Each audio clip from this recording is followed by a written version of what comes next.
Thanks for being part of the GB News family. My name is Andrew Doyle.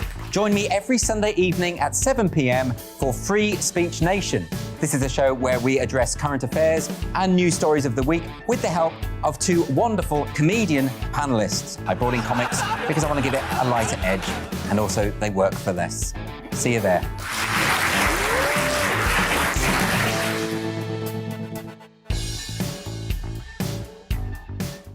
Join my show Farage, 7 p.m. till 8 p.m. Monday through Thursday, and there you will get opinion, analysis, debate, and I'll cover stories that nobody else dares to touch. And then for the last 15 minutes, talking pints. We're over a drink. We have a civilised conversation with someone. We very often disagree, but we do it in a grown-up way. Come and join me on Farage.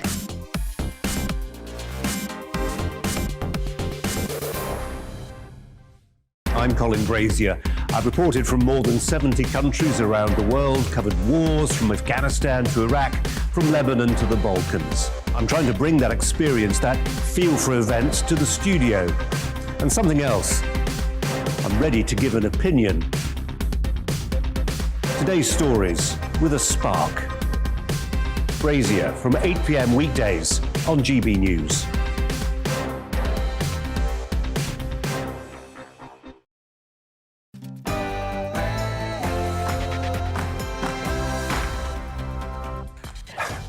Good morning.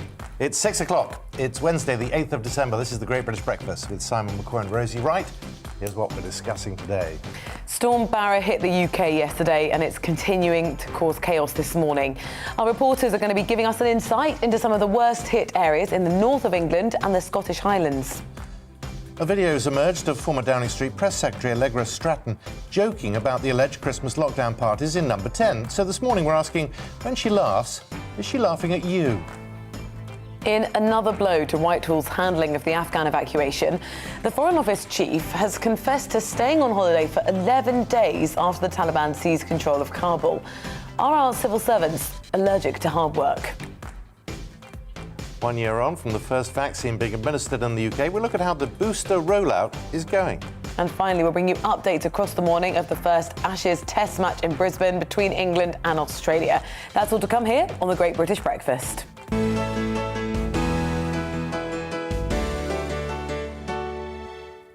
Do we have to have an update from Australia on the Ashes? It's not pretty viewing. Anyway, we'll bring that to you later. In the meantime, the Prime Minister, Boris Johnson, is expected to face a grilling today in the Commons. Comes after a video emerged of former Downing Street Press Secretary Allegra Stratton joking about holding a Christmas party at Number 10 just 4 days after the event supposedly took place. Press room staff are seen asking her mock questions during a rehearsal for a TV briefing. I've just seen reports on Twitter that there was a Downing Street Christmas party on Friday night. Do you recognise those reports? I went home. Hold on.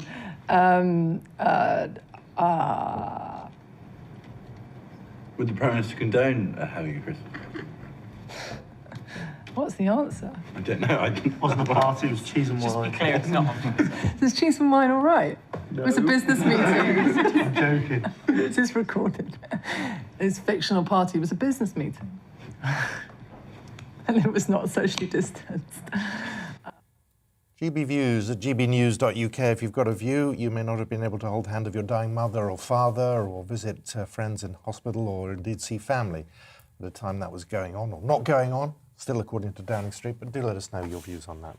It's because Downing Street staff are alleged to have thrown a boozy Christmas party on December the 18th of last year. Now, initial reports say 40 to 50 people were in attendance, despite London being, as you may very well know, in a Tier 3 area of restrictions, and that forbidded households mixing indoors at the time. Sir Keir Starmer has called on the Prime Minister to come clean and apologise for the shameful lies and jokes ahead of Prime Minister's questions this afternoon. Of course, we'll have full coverage here on GB News. It's going to be a lively one today, 12 o'clock. Well, as you'd expect, that story featuring prominently on today's front pages, starting with the Mail. It calls the controversy over the video a sick joke, accusing the PM's spokeswoman of laughing about what the paper calls an illegal party at Number 10 whilst the nation was in lockdown. The Mirror, there are many more damaging revelations for the government in which they accuse the ex-Education Secretary Gavin Williamson of also throwing a party last Christmas whilst London was in Tier 2. That means there were no social mixing allowed between households. The former Cabinet Minister allegedly hosted up to 24 staff in the Department of Education cafe for drinks and canapes on the 10th of December. One source said it was just so reckless. Number 10, Party Clowns, says the Metro. It reports on the ITV News exclusive video, which shows senior Downing Street staff appearing to joke about that Christmas party 4 days after the alleged event. Well, according to The Guardian, Boris Johnson's facing accusations of lying after senior Number 10 officials were filmed joking about a lockdown Christmas party that Downing Street insists did not take place. The other main talking points in the papers, the potential introduction of COVID passports in England and the return of working from home. That's what the Telegraph goes with. Officials have been working on the economic impact of ongoing COVID policy, carried out modelling on the economic impact of urging people to stay at home. But the move is said to have split the cabinet. The Eyes headline, they say it's beginning to look a lot like last Christmas. They claim Boris Johnson is refusing to rule out asking people in England to work from home, as 80,000 daily cases of Omicron are predicted by Christmas. And the Express leads with, we need a shot in the arm now. Everyone should get their boosters as soon as possible, according to the paper, as Boris Johnson piles pressure on the NHS to go faster in delivering millions of shots. The Sun reports energy bosses have been slammed for blaming winter power cuts on the wrong kind of wind.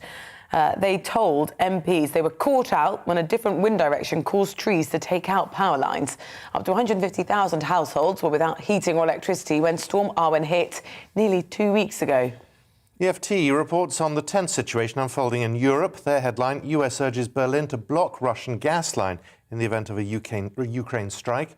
Joe Biden is putting pressure on Germany and Brussels to prevent a pipeline from Russia that will fuel the European Union as part of sanctions that will be unleashed on Vladimir Putin if Russia invades Ukraine. And finally, the Daily Star, less than complimentary about the Deputy Prime Minister. It's a reference to one of their front pages last week. Newsflash, Raab's brain is still missing. They're referring to Dominic Raab's previous role as Foreign Secretary, suggesting he didn't understand the Afghanistan situation last summer and needed staff to simplify emails, with one whistleblower calling him thicker than custard. Well, let's discuss that. Other top stories of the day. Bill Backett, political reporter, with reaction. Bill, good morning to you. Bill, good morning. Very good morning. Right. Now, this government is under siege. It's going to be an interesting Prime Minister's questions. And that video of Allegra Stratton that ITV had exclusively last night, how damaging do you think that is? It's incredibly damaging, not only in the ongoing degrading support that the government have with the public, but also I feel that with this leaked video, it's just going to dampen their efforts in introducing more restrictions in order to combat the Omicron variant. I think many people will see that video and think, well, I wasn't able to see my, family last Christmas, bereaved families, I can imagine are quite rightly going to be very distraught over this video. So why do I have to follow the rules when, the highest authority in the country are holding canapes and Secret Santas at 10 Downing Street? So I think it's going to be incredibly damaging going forward, not only in their, combat against Omicron variant, but a general trust within the government as a whole. Do you think we're going to get some kind of clarity on what actually happened at that event? This story is not going away, and day by day we just get a little trickle of more information, and journalists are going to keep digging. They have to. Downing Street keep denying that this party ever existed, whereas some ministers have said that something did happen on that evening, but that the rules were being abided by. But frankly, at this stage, there's just going to be more information coming out. Videos, photographs. I think it's best at this point that Downing Street kind of admit their mistake, apologise, more importantly, to the, thousands of millions of families who have been affected during the pandemic, and try and get on and focus with the job of governing and not be ensued in what's quite literally something worse than Barnard Castle and a Hancock affair, which I don't think was even possible or even, imaginable just a few months ago. Well, now let's pick up on that, because I got a lot of tweets last night when I was tweeting about this saying, who cares? So what? I've just had a tweet now. So what? Get on with reporting up-to-date news. You're getting as bad as the rest. Why does this matter? It matters because they're supposed to be setting by example, especially at that time, given that we were in Tier 3 restrictions. Christmas, of course, a few days prior to that was cancelled as well, which many people were disappointed about. I think that's what the most important thing is, that I think throughout the pandemic, the government have made numerous mistakes in, setting by example, whether that's on PPE, whether that is on, what happened with Dominic Cummings at Barnard Castle, and, their logic behind introducing restrictions. So I think that is what is the importance here. And we'll have to see over the next few days whether there is cut through, in, public opinion, or whether it may have to result in several high-stake resignations. Of course, all part of trying to combat the pandemic, those restrictions put in place last Christmas. Let's move on, if we can, to any new restrictions that might be imposed on people in England. The Times are reporting that the government are considering vaccine passports. Can you see a measure like that being introduced? I think it's entirely possible, given that COVID restrictions or Plan B measures specifically are still popular among large swathes of the public. But you are seeing opposition, with these, potential new restrictions, in defence against the Omicron variant. Ministers are divided over vaccine passports, and also Ofsted have been warning about potential school closures. And you've also got the Archbishop of Canterbury, Justin Welby, also urging the government to scrap the red travel list as well. So I think while all these options, may be widely popular, I think the best defence that the government will have at this rate is the booster programme. And you are seeing it starting to pick up with, I think, 7 million people more able to book their third jab from today. And there's also research that's been coming out from South Africa saying that that the booster programme seems the best option in line to prevent severe disease from the Omicron variant. Papers reporting that the government is now looking again at working from home and other possible restrictions over the Christmas period. I mean, if there was another lockdown, what do the events of the last 24 hours say about how easy that's going to be?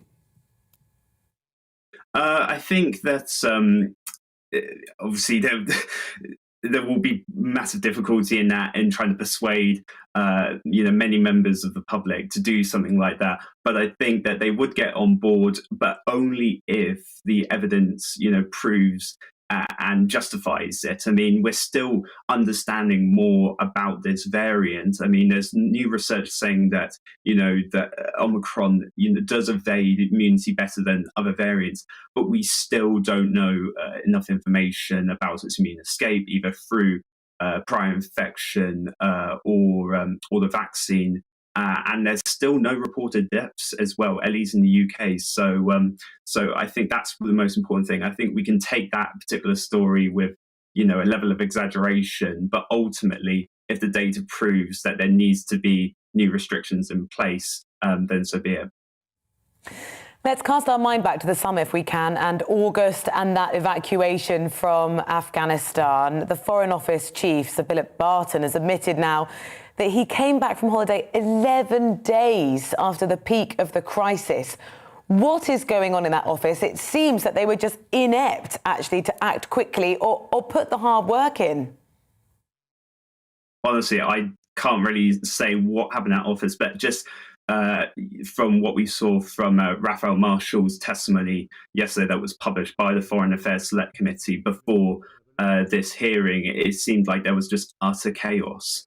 The fact that, staff were inexperienced when it came to the region, emails of requests for evacuation being evaded, multiple IT issues. I think there was, claimed that I think up to 8 soldiers were using one laptop at one time, and they couldn't be accessed because they weren't given passwords. And then also this other thing about this short hours culture, where I think it was just a level of hypocrisy in like the fact that saying yesterday, Barton, that there isn't a clocking off culture within the Foreign Commonwealth Office, but then is unable to say no record of staff of how many staff are on shift at a given one time. And were only asked voluntarily if they could come in, even, as Kabul was falling and the evacuation mission was ongoing. So, yeah, it was just one of the most pathetic performances and certainly one of the worst showings in the Select Committee in recent memory. Wow, it's quite a period for the government, isn't it, Bill? Thank you very much for joining us this morning. Good to see you. Bill Backett. Thank you. Now it's 14 minutes past 6. Don't forget you can get in touch with your views on any of those stories. gbviews@gbnews.uk is our email. A lot of you already are talking about this party. This party number 10 at Christmas, it does matter. It needs to be exposed, says Cindy. Watching the Downing Street mock briefing has sickened me. They were laughing and mocking every single one of us. We had family members crying because we couldn't see them on Christmas Day. Yes, yet they set cameras up and practiced a mock meeting. It's disgusting. That's from Clint. I stopped following restrictions as soon as I saw Hancock in a lift in a smooch when he was telling us to distance. That's from Simon, and a lot of you saying it's the hypocrisy of this. Do keep those coming on. gbviews@gbnews. Let's give you an overview of what else is happening today. And the World Health Organization, they've insisted that existing vaccines should still be effective against the Omicron variant, despite a study in South Africa suggesting there's less immunity in people who've had the Pfizer jab. Researchers say there was a very large drop in how well the vaccine's antibodies neutralised the new strain.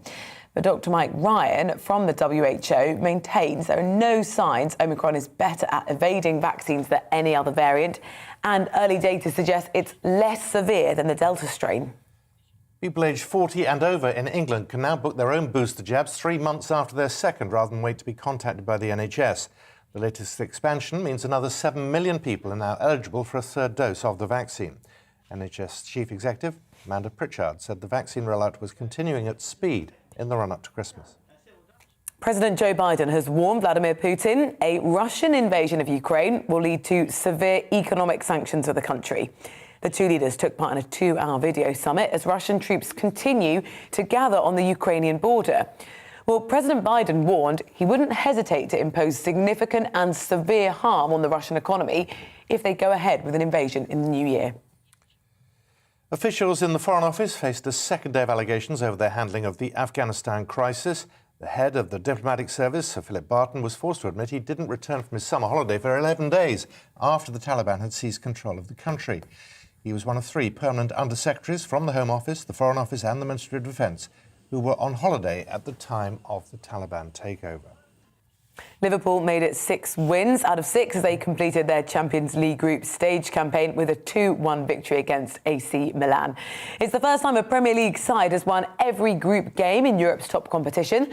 But Manchester City lost their final fixture away, although they'd already qualified for the last 16 as group winners. Remember all the optimism yesterday about the Ashes? England have got off to a terrible start. Day 1 of the first Ashes test in Brisbane. Despite winning the toss and deciding to bat, they were bowled out for just 147. Opener Rory Burns was bowled with the first ball of the match. Captain Joe Root also made 0, whilst Ben Stokes scored just 5. Rain has currently stopped play, with Australia yet to bat. And finally, the weather. We're going to have more on this all day today. The effects of Storm Barrett are still being felt across the country. There's going to be more wind, rain and general disruption with flood warnings in place in the southwest and the northeast of England.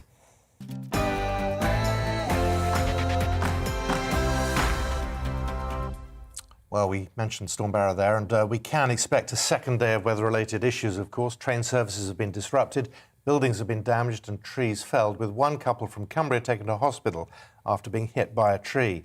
In the southwest of England, rail services have been disrupted due to flooding, with ferries to and from the Isle of Wight cancelled due to high winds. An elderly woman from Dorset died falling from a bridge into a river and being swept away.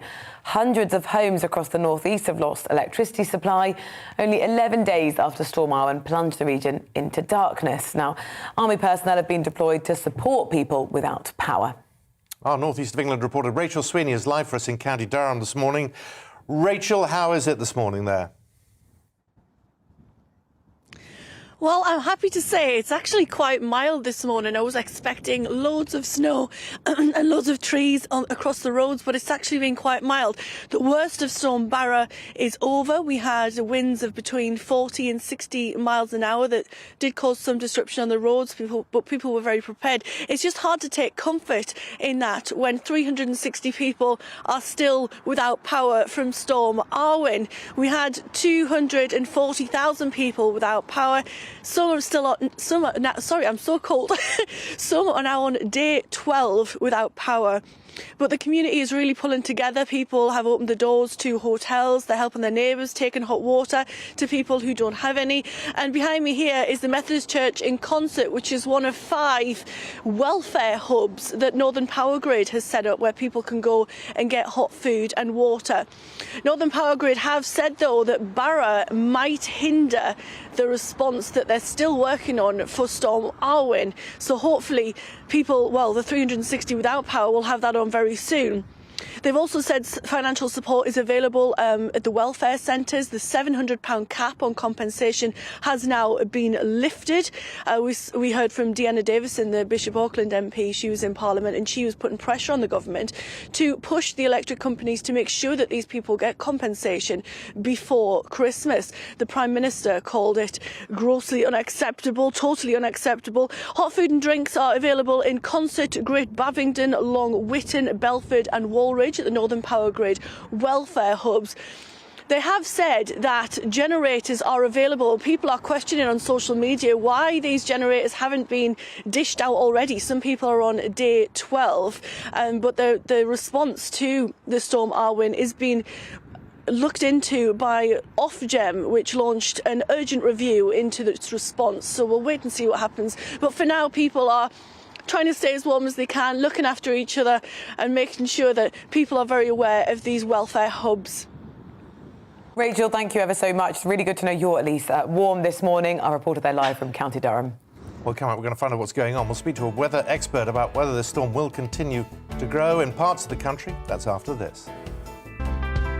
It's time to remind ourselves there's always another winter. Canary Islands sponsors the weather.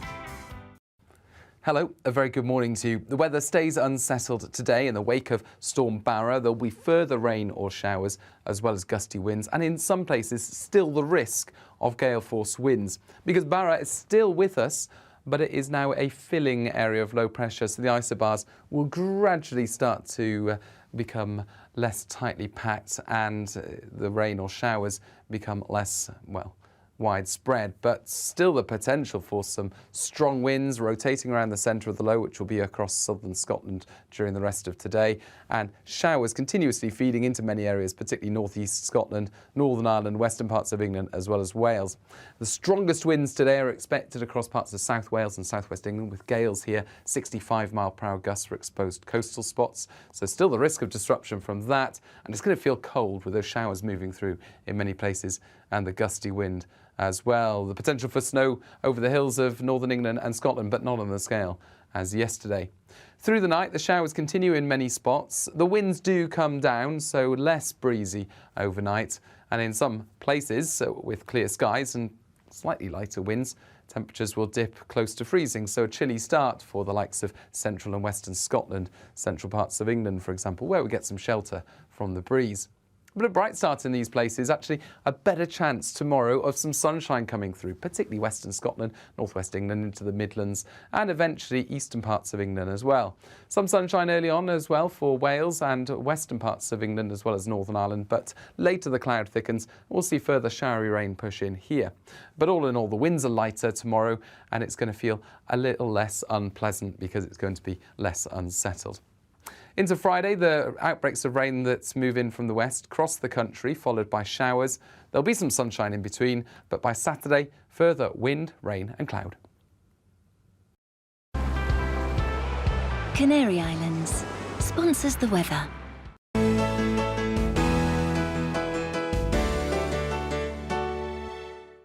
You're watching GB News live across the UK and the world on our digital stream. GB News is Britain's news channel. We are the UK's home of discussion and debate from all perspectives. We are here for you. Don't forget to join our YouTube community by clicking on that subscribe button. And if you want the GB News app, you can click and catch up on programmes anytime. We love to hear from you, so email us. gbviews@gbnews.uk. Thanks for being part of the GB News family.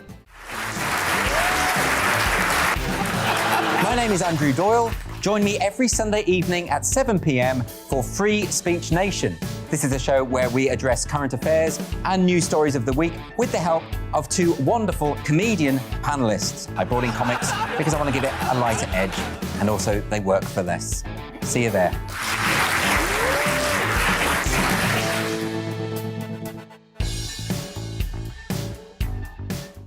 Join my show Farage, 7 p.m. till 8 p.m. Monday through Thursday, and there you will get opinion, analysis, debate, and I'll cover stories that nobody else dares to touch.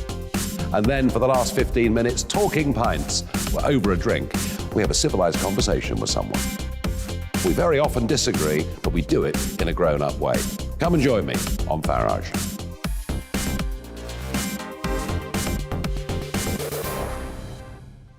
I'm Colin Brazier.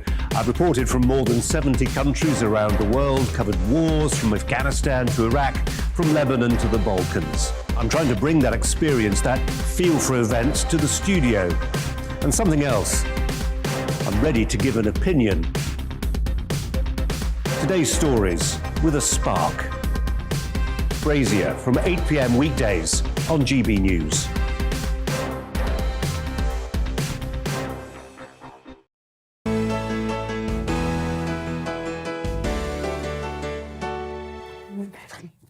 Welcome back to the programme, 25 minutes past 6 here on the Great British Breakfast. The government's handling of the Kabul evacuation has been described as unforgivable by a Foreign Office official with decades of experience, accusing ministers more focused on media fallout than saving lives. Former Whitehall official Raphael Marshall told MPs yesterday that thousands of emails from Afghans requesting urgent assistance went unread, as civil servants preferred to work from home. Foreign Office Chief Sir Philip Barton has admitted he was on a 3-week holiday for nearly all of the UK's evacuation effort, including a full 11 days after Kabul fell. Well, we can find out more now. Rob Clark, Associate Fellow at the Henry Jackson Society, joins us now. Rob, thank you for joining the programme. I remember speaking to you on this programme in August as this was all falling out, right in the heat of the moment. Where were these staff who could have made a difference? Morning, both. Thanks for having me. No, I remember the conversation very well. What's happened is these fears that myself and other commentators in the field sort of highlighted back in August and even before that have just been exposed as completely true and completely justified.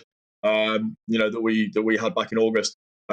This is really a story now. It's a dichotomy between, in my opinion, the heroic efforts of the MOD, who were involved in the on the ground in Kabul, and then the almost a shambolic, leaderless fiasco that we've seen at the Foreign Office.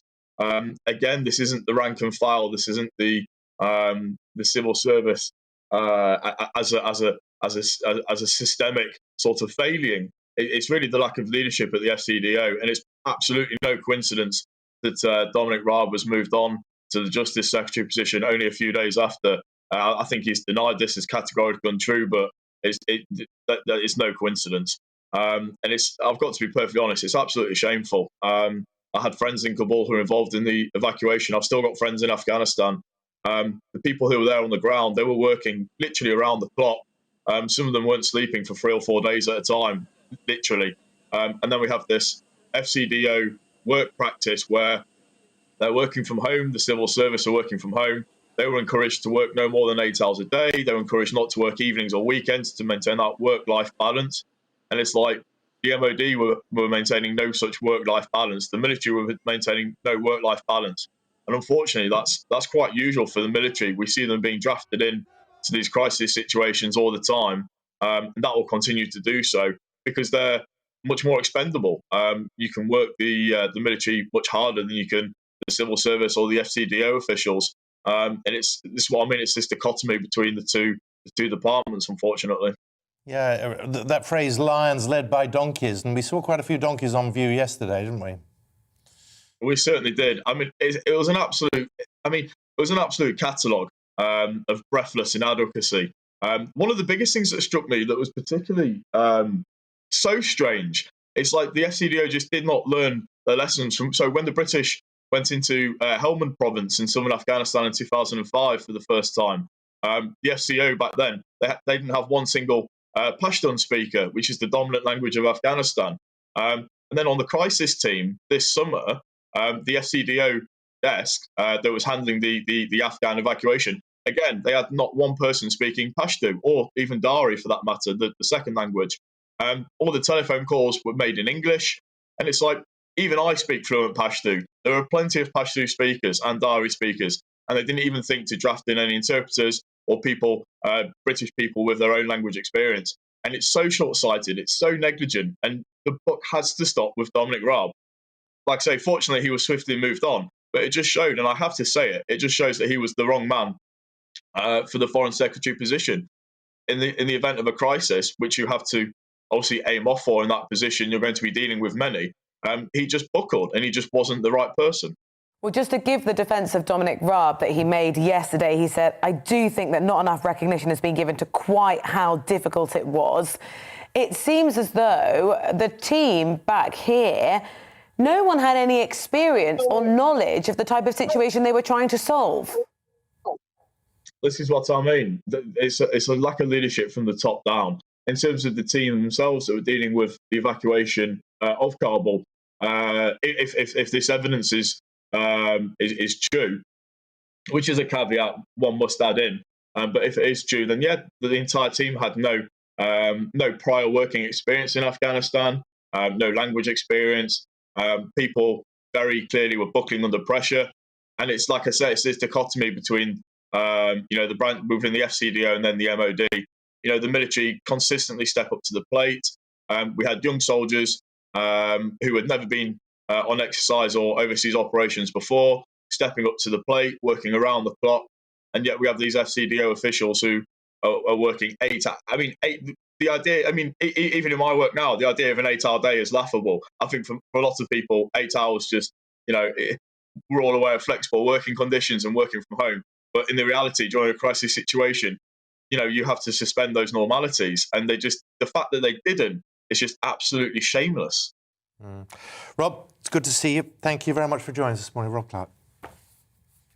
It's just gone 6:30 here on the programme. We've mentioned it already, live in County Durham, but Storm Barra is not quite done with the UK yet. More ice, wind and rain on the way. Flooding is expected in some parts, and a yellow weather warning remains in place across England for gale-force winds and dozens of flood alerts in the south coast. About 3,200 homes in North East Scotland, Northern Ireland and Wales have lost power. Train services have been disrupted, buildings damaged and trees felled by winds. One person in Dorset died after being swept from a bridge by floodwater. Well, weather expert Phil Morris joins us now. Phil, good morning to you. Good morning. Over the worst? Almost. No, it was very, very severe storm. We had winds yesterday up to 86 miles an hour coming in from the west. It was a very, very severe storm indeed. What was interesting about Barra was how quickly she developed. Now, on Monday morning, she was only just being born as a storm, and in that 24-hour period, she rushed across the Atlantic, deepened almost record depth, 55 millibars, and ended up as a very, very deep storm. Over Ireland is the worst, and they had winds up to 85, 86 miles an hour. She's now moved a little further east, and she's starting to weaken a little bit, but still plenty of wind and rain. We've had wind gusts up overnight over Wales up to 85 miles an hour. And again, the storm is now centred over northeast England, and that is now going to gradually stay there and gradually weaken during the day. And but wind gusts still up to 50 or 60 miles an hour. So a very significant storm coming so soon after Irwin has also caused more problems, especially in the northeast of England, but some more wind and rain for all of us today. Now, can we talk about wind? It made the front page of The Sun. Sorry, it's the wrong kind of wind. The energy companies are saying Storm Barra may have been more conventional, but Storm Irwin, which many households still do not have power as a result of, it was this unusual type of wind that's to blame.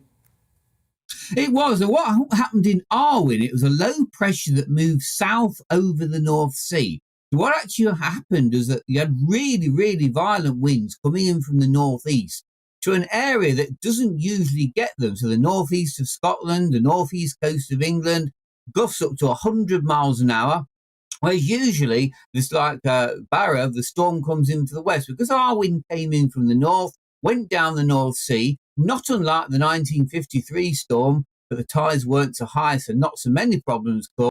An extraordinary winds in areas that don't usually get them. And so the winds really did cause terrible problems in the northeast. And still 12 to 2 weeks later, people are still without power, which is totally unacceptable in a modern world. Phil, it's the winter. Just how unusual is all this? I mean, you do get Atlantic storms, especially in December. They come across usually 2 or 3 times a month. I think what was so exceptional with Irwin was its direction. As it came down from the North Atlantic, down the North Sea, caused all of the problems and all the exceptional winds in areas that don't usually get them. Barra is coming from the west, more of our usual direction, affected Ireland the worst, and it's now over the UK. We get 2 or 3 of these storms a year. What happens at this time of year? You across the jet stream, which is the high altitude winds that come across the Atlantic, you have the 2 opposing air masses, and they do develop storms. They move quickly in that jet stream, and they exit the jet stream near the northwest of Scotland usually, and you do get these storms. So they're not that unusual. But Irwin, particularly, the position and the timing was unusual, and in terms of the strength of that and where it affected. But Barra is more usual. But during the day, the storm will continue, but gradually fill and weaken now as all the air masses are caught to each other. But another day of wind and rain, which is will gradually dissipate tomorrow, and quieter and milder for the rest of the week. But who knows what winter brings in England, being on the crossroads of so many air masses. We get so many weather types. I'm sure there'll be lots more weather to talk about. Christmas Day, white? Very unlikely. Only about 3 or 4 Christmases in the last 50 years have actually seen snow on Christmas Day. You probably only got a 10% chance. The last time it actually settled on Christmas Day heavily in most parts of England was 1970. We've had a few white Christmases, technical ones where a few flakes have fallen, but I wouldn't put your money on it. It's probably only a 10% chance at best. Usually at Christmas, it's usually mild and with southwesterly winds, and any colder weather usually comes in after that. But we will see. You can never discount it. Hedging your bets is how some people... Yeah, Phil. Phil, always good to see you. Thank you very much. As men do. Nice Thank to see you. Thanks. Now, a year ago today, you will remember it well, I expect, the first COVID-19 vaccine was administered to 90-year-old Margaret Keenan in that very wonderful blue knitted jumper with a penguin on the front. I think that sort of image is cast onto most of our minds. As the booster rollout continues this week for the 80% of us who've been double jabbed, our East Midlands reporter Will Hollis takes a look at how different this Christmas is looking for people in Lincolnshire compared to last year. Very good morning to you, Will. At least we don't have tiers, we don't have the same level of restrictions. We're not going to be separated this Christmas. Good morning. Yeah, looking back on a year of change simply because of this vaccine and the what the government would call a world-leading vaccine program. As you mentioned, we look back and we remember those powerful images of 91-year-old Margaret Keenan being the first person, not only in Britain, but also in the entire world to receive that Pfizer vaccine. Just how much has changed on the kind of the fabric of Britain and what we had been through in the pandemic before that vaccine. It's significant, particularly in just the emotional and mental well-being. But when you look at the numbers, just at where we've come from, 51 million doses, this is all in Britain alone, 46 million second doses, and up to this point, just over 20 million boosters. So that's on British scale. But when you look across the world, 8 billion vaccines have been given out across the world. Just looking back on where we were a year ago when we were in the depth of that winter peril and cases were rising significantly, you can show just how much things have changed since that point last year. Well, what's the mood of people that you're talking to about where we are at the moment on this? So just say that again, please, Simon. Yeah, well, just wondering, people you've been speaking to, how they feel that we are coping with this. Where are we at the moment on our whole battle with COVID? Yeah, of course. Obviously, different people have different viewpoints of how COVID is going, particularly with things like the Omicron variant, particularly with things like the reintroduction of masks. I've been here in Lincoln, where, like most parts of the country, there's a market. People are enjoying going out, being able to shop. There's a significant change in maybe how people were feeling. I spoke to a variety of different people about how they feel compared to last year when we were worried about that winter lockdown coming in. Will, a significant development today in that 7 million now more over 40s will be able to just go and book their booster jab rather than have to wait for an appointment. The vaccine rollout does seem to be sort of picking up some degree of pace, but we know we have to hold all of these situations quite lightly. We could have new variants, new rules could come in, you know, the situation might change. Yeah, significantly. We know that the government is watching the Omicron variant significantly. I've actually got a statement from the Health Secretary, Sajid Javid, about this at the moment. As we go into Christmas, he says that it's around the corner and it's absolutely crucial that everyone who is eligible gets their booster jab to top up their immunity before spending time with loved ones. We remember last year how depressing it was being separated only a few days away. I was quite lucky that I was able to spend my Christmas with my family, but I know that friends and colleagues up and down the country were really excited to get up and down the country, but it really did separate us. Just to give you an idea of what the government is hoping to do, all over 18s are expected to be offered the booster by the end of January. Omicron is a significant worry for the government.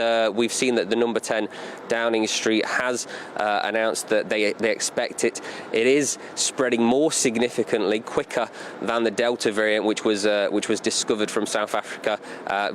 Originally the Indian variant, which was discovered around May last year. We've got currently 473 cases in the country, and we're expecting that could potentially become the dominant variant. So there's still a lot of significant change, but we look back on where we were a year ago with the vaccine. It's the reason that the government say we're able to go out on holidays over summer, even if we are seeing some of those travel restrictions come back into Britain. It's the reason that we were able to open the pubs, many people would say, and it's certainly a significant change from where we were last year when a vaccine was just a hope.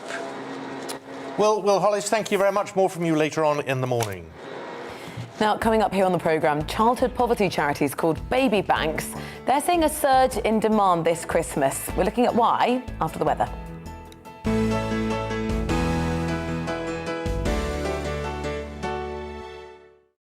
You're watching GB News live across the UK and the world on our digital stream. GB News is Britain's news channel. We are the UK's home of discussion and debate from all perspectives. We are here for you. Don't forget to join our YouTube community by clicking on that subscribe button.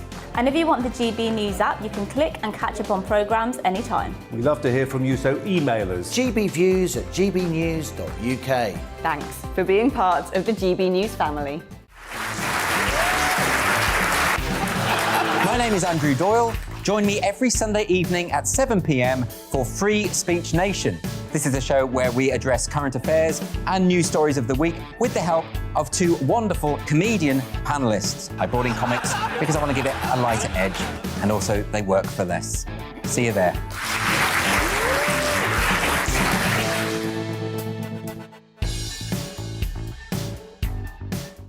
Join my show Farrar, 7 p.m. till 8 p.m. Monday through Thursday, and there you will get opinion, analysis, debate, and I'll cover stories that nobody else dares to touch. And then for the last 15 minutes, talking pints. We're over a drink. We have a civilised conversation with someone. We very often disagree, but we do it in a grown-up way. Come and join me on Farage.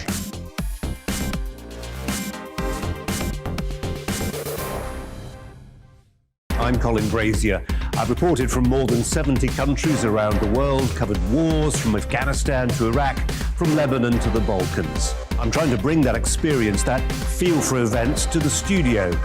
And something else, I'm ready to give an opinion.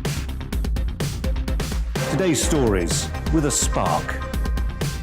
Brazier from 8 p.m. weekdays on GB News.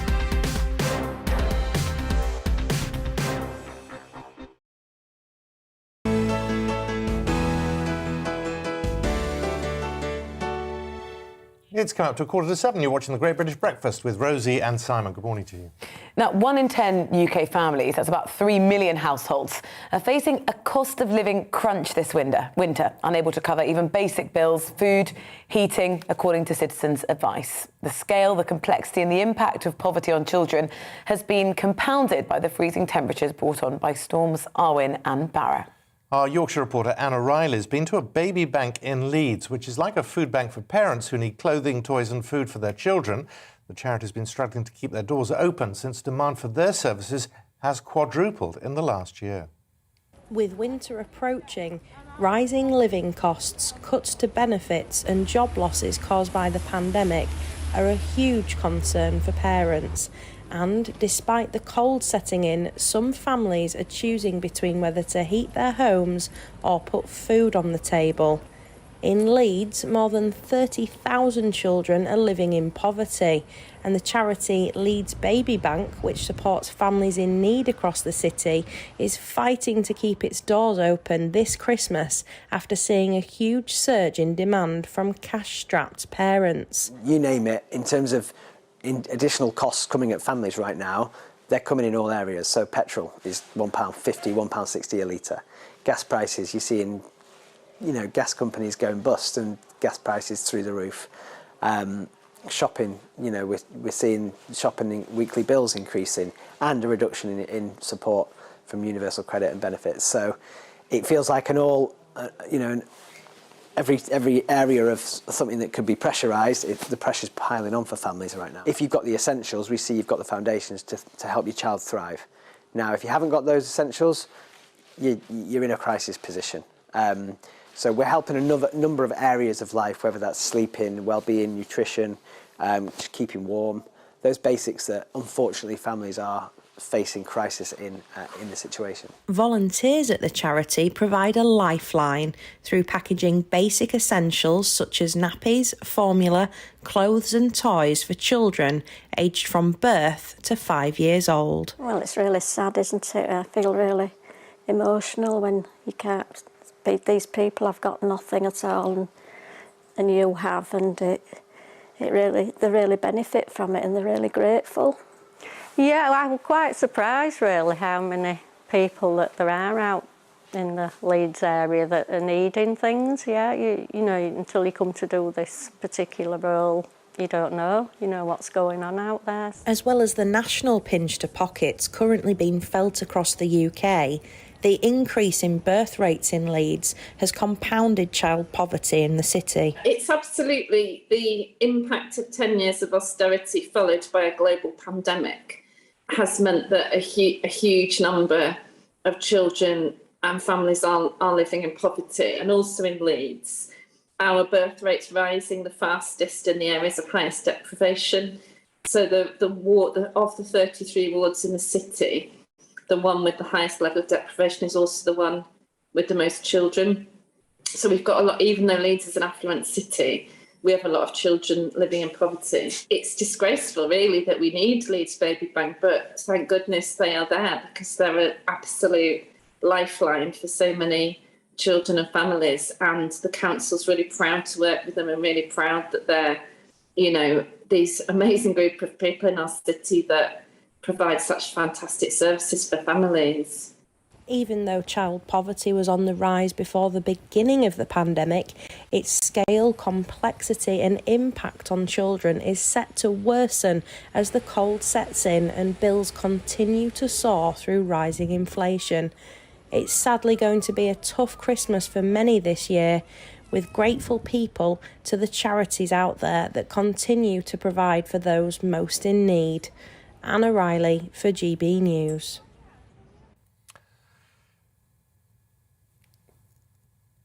Here's what else is going on today. I'll read this.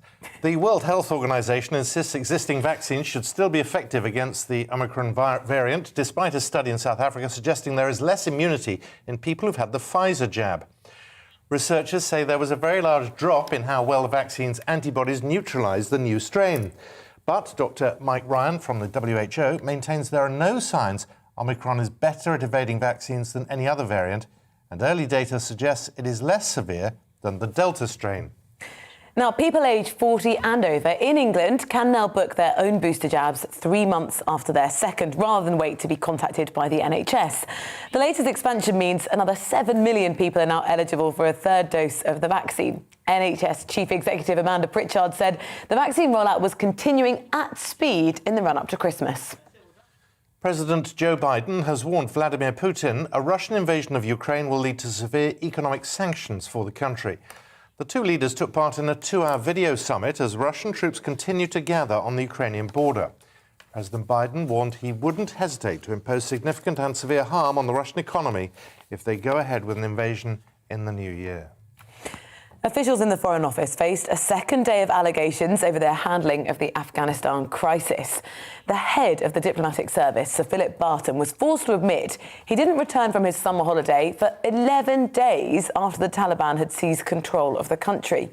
He was one of 3 permanent undersecretaries from the Home Office, the Foreign Office and the Ministry of Defence, who were all on holiday at the time of the Taliban takeover. Now, Liverpool made it 6 wins out of 6 as they completed their Champions League group stage campaign with a 2-1 victory against AC Milan. It's the first time a Premier League side has won every group game in Europe's top competition. But Manchester City lost their final fixture away at RB Leipzig, although they had already qualified for the last 16 as group winners. And England have gotten off to a terrible start. I think that's truly an understatement. Why are you laughing? Day 1 of the first Ashes test in Brisbane, despite winning the toss, decided to bat. Yeah, we won something yesterday. We won the toss. They were bowled out for just 147. Opener Rory Burns was bowled within the first ball of the match. Captain Joe Root also made 0. Ben Stokes scored just 5. Rain's currently stopped play, with Australia yet to bat. Come on, Rain. Now, let's have a look at the weather closer to home. The effects of Storm Barrett are still continuing to be felt across the country. There'll be more wind, rain and general disruption, with flood warnings in place in the southwest and northeast of England.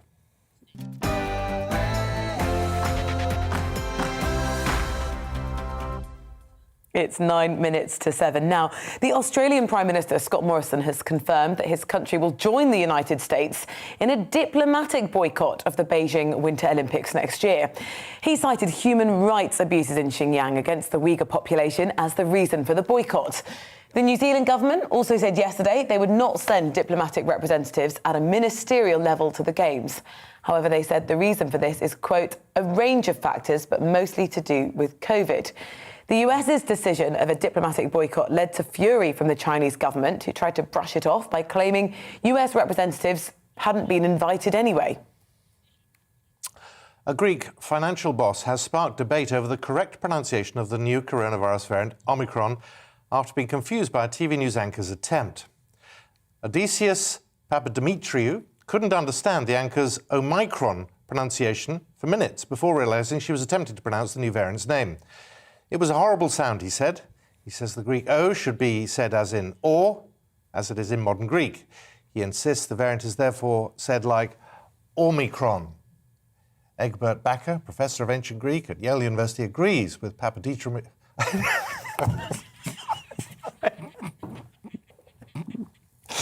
Agrees with this assessment, but also considers the Americanized Omicron as not completely unacceptable.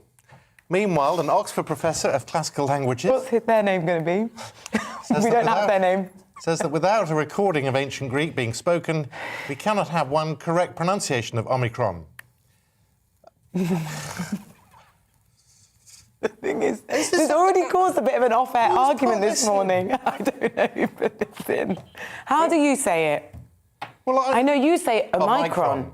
But Then I was told I was told off Omicron. actually, and told to Omicron. say Omicron, because I was reading the news updates throughout the rest of the day. So I had to say it many times yesterday, Simon, and I was getting feedback every time. That was wrong, that was wrong.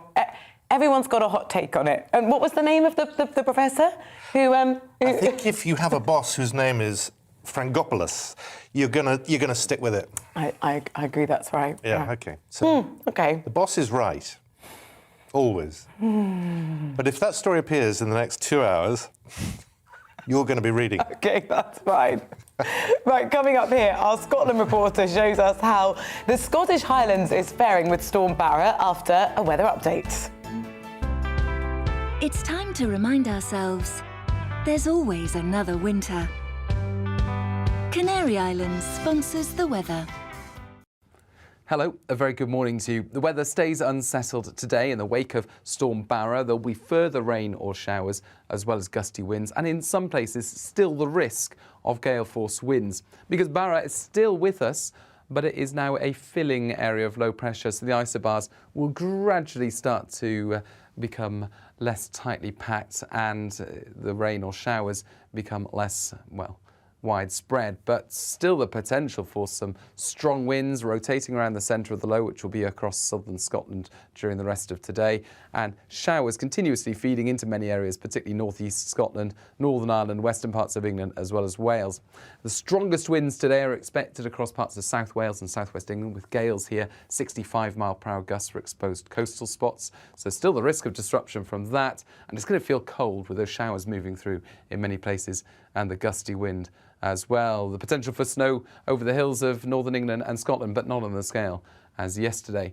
Through the night, the showers continue in many spots. The winds do come down, so less breezy overnight. And in some places, with clear skies and slightly lighter winds, temperatures will dip close to freezing, so a chilly start for the likes of central and western Scotland, central parts of England, for example, where we get some shelter from the breeze.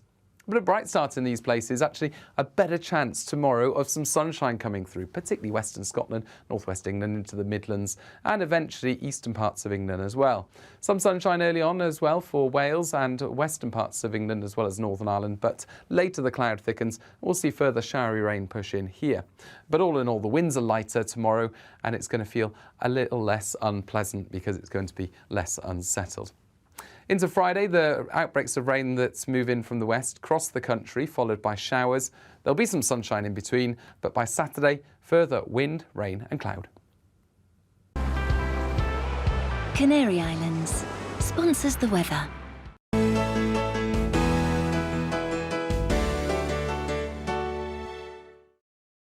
You're watching GB News live across the UK and the world on our digital stream. GB News is Britain's news channel. We are the UK's home of discussion and debate from all perspectives. We are here for you. Don't forget to join our YouTube community by clicking on that subscribe button. And if you want the GB News app, you can click and catch up on programmes anytime. We love to hear from you, so email us. gbviews@gbnews.uk. Thanks for being part of the GB News family.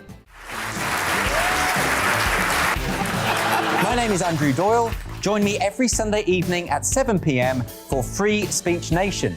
This is a show where we address current affairs and news stories of the week with the help of two wonderful comedian panellists. I brought in comics because I want to give it a lighter edge, and also they work for less. See you there.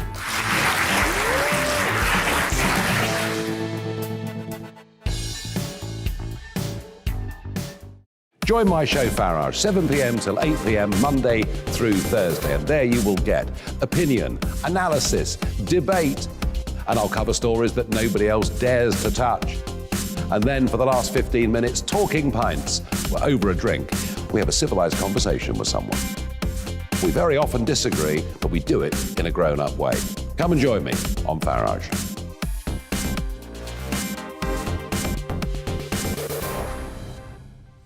I'm Colin Brazier.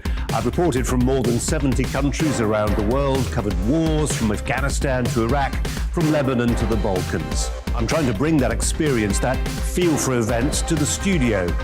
And something else, I'm ready to give an opinion. Today's stories with a spark. Brazier from 8 p.m. weekdays on GB News.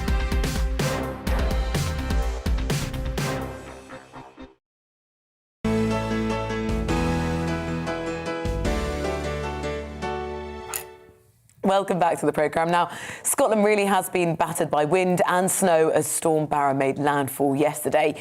Met Office warnings of extreme conditions covering most of the country were in place until midnight. Gusts of 69 miles per hour were recorded and up to 4 inches of snow fell in some places. So there's been clearly school closures and delays across lots of transport networks. Several parts of Aberdeenshire reported power cuts. GBNews Scotland reporter David Donaldson is in the Highlands with the latest. David, just how is it this morning? Yeah, it's actually not too bad here in Aviemore. I have to say there was a bit of snow yesterday, quite a lot of snow.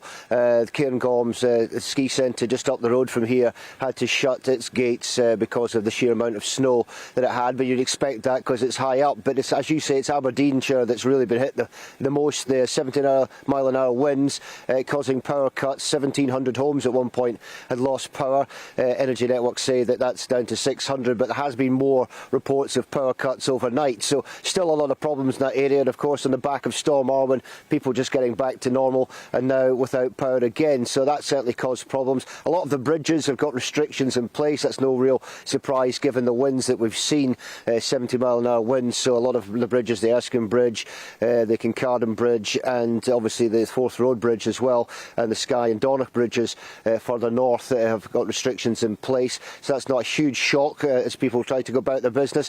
And then of course down in Stranraer and Dumfries and Galloway, some schools closed there due to structural damage. However, it does appear to be returning to normal. Obviously, on higher ground, there's going to be some snow as well, but that's now turning down to more sort of wet conditions and rain, and that's where people are going to have to take care on the roads. But certainly, Storm Barra has hit here, but it does look to be passing. Thank you. We'll have more from you later. Further updates on Storm Barra and how it's affecting all parts of the country here on GB News. We'll be back in just a moment.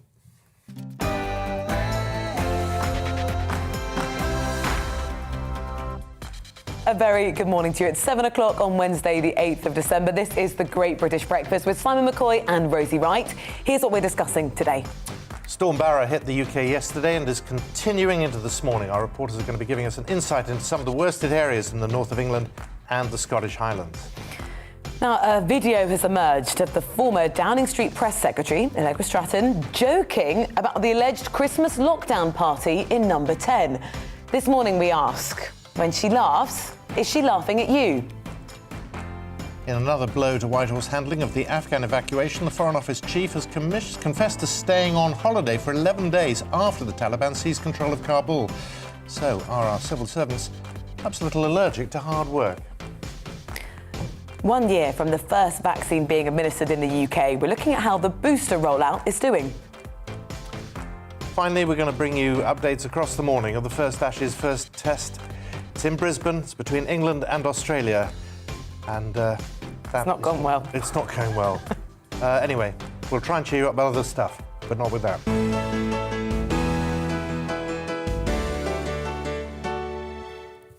Well, a very good morning. Welcome back to the Great British Breakfast. Now, there'll be Prime Minister's questions later, and the Prime Minister is expected to face a serious grilling in the Commons after a video emerged of the former Downing Street press secretary, Allegra Stratton, joking about holding that Christmas party at number 10 just 4 days after the event supposedly took place.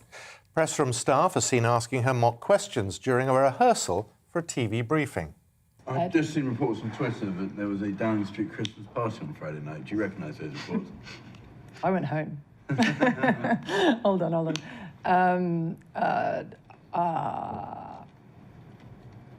Would the Prime Minister condone having a Christmas party?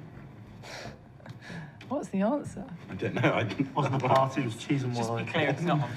Is cheese and wine all right? No. It was a business meeting. I'm joking. It is recorded. It's a fictional party. It was a business meeting. And it was not socially distanced. It was recorded. We've seen it, and lots of people aren't laughing. Downing Street staff alleged to have thrown a boozy Christmas party on the 18th of December last year.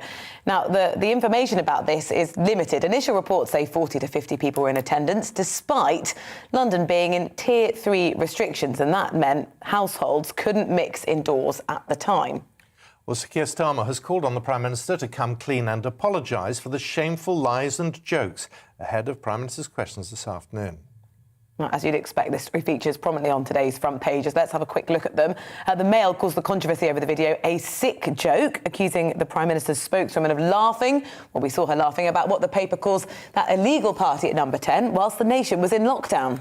There are more damaging revelations for the government in the Mirror, which accuses ex-Education Secretary Gavin Williamson of also throwing a party last Christmas while London was in Tier 2, meaning no social mixing between households. The former Cabinet Minister allegedly hosted up to 24 staff in the Department for Education cafe for drinks and canapés. On the 10th of December, one source said it was just so reckless. Number 10 party clowns, says the Metro. It has the same report on ITV News' exclusive video that we just showed you, which shows senior Downing Street staff joking about a Christmas party 4 days after the alleged event. According to The Guardian, Boris Johnson is facing accusations of lying after senior number 10 officials were filmed joking about that lockdown Christmas party that Downing Street insists never took place. The other main talking points in the papers is the potential introduction of COVID passports in England and the return to working from home. That's what the Telegraph have led with. Officials have been working on the economic impact of urging people to stay at home rather than go to the office, but the move is said to have split the cabinet. The Eye's headline, it's beginning to look a lot like last Christmas. They claim Boris Johnson is refusing to rule out asking people in England to work from home, as 80,000 daily cases of Omicron are predicted by Christmas. And the Express leads with, we need a shot in the arm now. Everyone should get their boosters as soon as possible, the paper says, as Boris Johnson piles pressure on the NHS to go faster in delivering millions of shots. The Sun reports energy bosses have been slammed for blaming winter power cuts on the wrong kind of wind. They told MPs they were caught out when a different wind direction caused trees to take out power lines. Up to 150,000 households were without heating or electricity when Storm Irwin hit nearly 2 weeks ago. The Financial Times reports on the tense situation unfolding in Europe. Well, their headline is US urges Berlin to block Russian gas line in the event of a Ukraine strike. Joe Biden as well putting pressure on Germany and Brussels to prevent a pipeline from Russia that will fuel the European Union as part of sanctions that will be unleashed on President Vladimir Putin if he invades Ukraine. Finally, the Daily Star, which is less than complimentary about the Deputy Prime Minister. Raab's brain is still missing, it says. They're referring to Dominic Raab's previous role as Foreign Secretary, suggesting he didn't understand the Afghanistan situation last summer and needed staff to simplify emails, with one whistleblower calling him thicker than custard. Well, let's talk about some of these stories in a bit more detail. Joining us now to discuss the Downing Street party scandal, Andrew Harrop, General Secretary of the think tank, the Fabian Society. Thank you very much for joining us. Just talk us through your emotions in the first viewing of that video of them laughing about this potential party. It's incredibly serious. The Fabian Society exists to celebrate the good that government can do. And here we see the government's own advice on COVID being fatally undermined by people doing one thing and saying another, and then joking and covering it up afterwards. We didn't learn that much new from the video last night because I think all the facts had come out, but we'd had a week of lies and denials, and this video showed that they were just that. But to see the staff members laughing about it and practicing how to cover it up, they knew by the time that video was taken that they'd done the wrong thing. It was something that the public wouldn't understand and find explainable. And they laughed about it and tried to work out how to cover it up.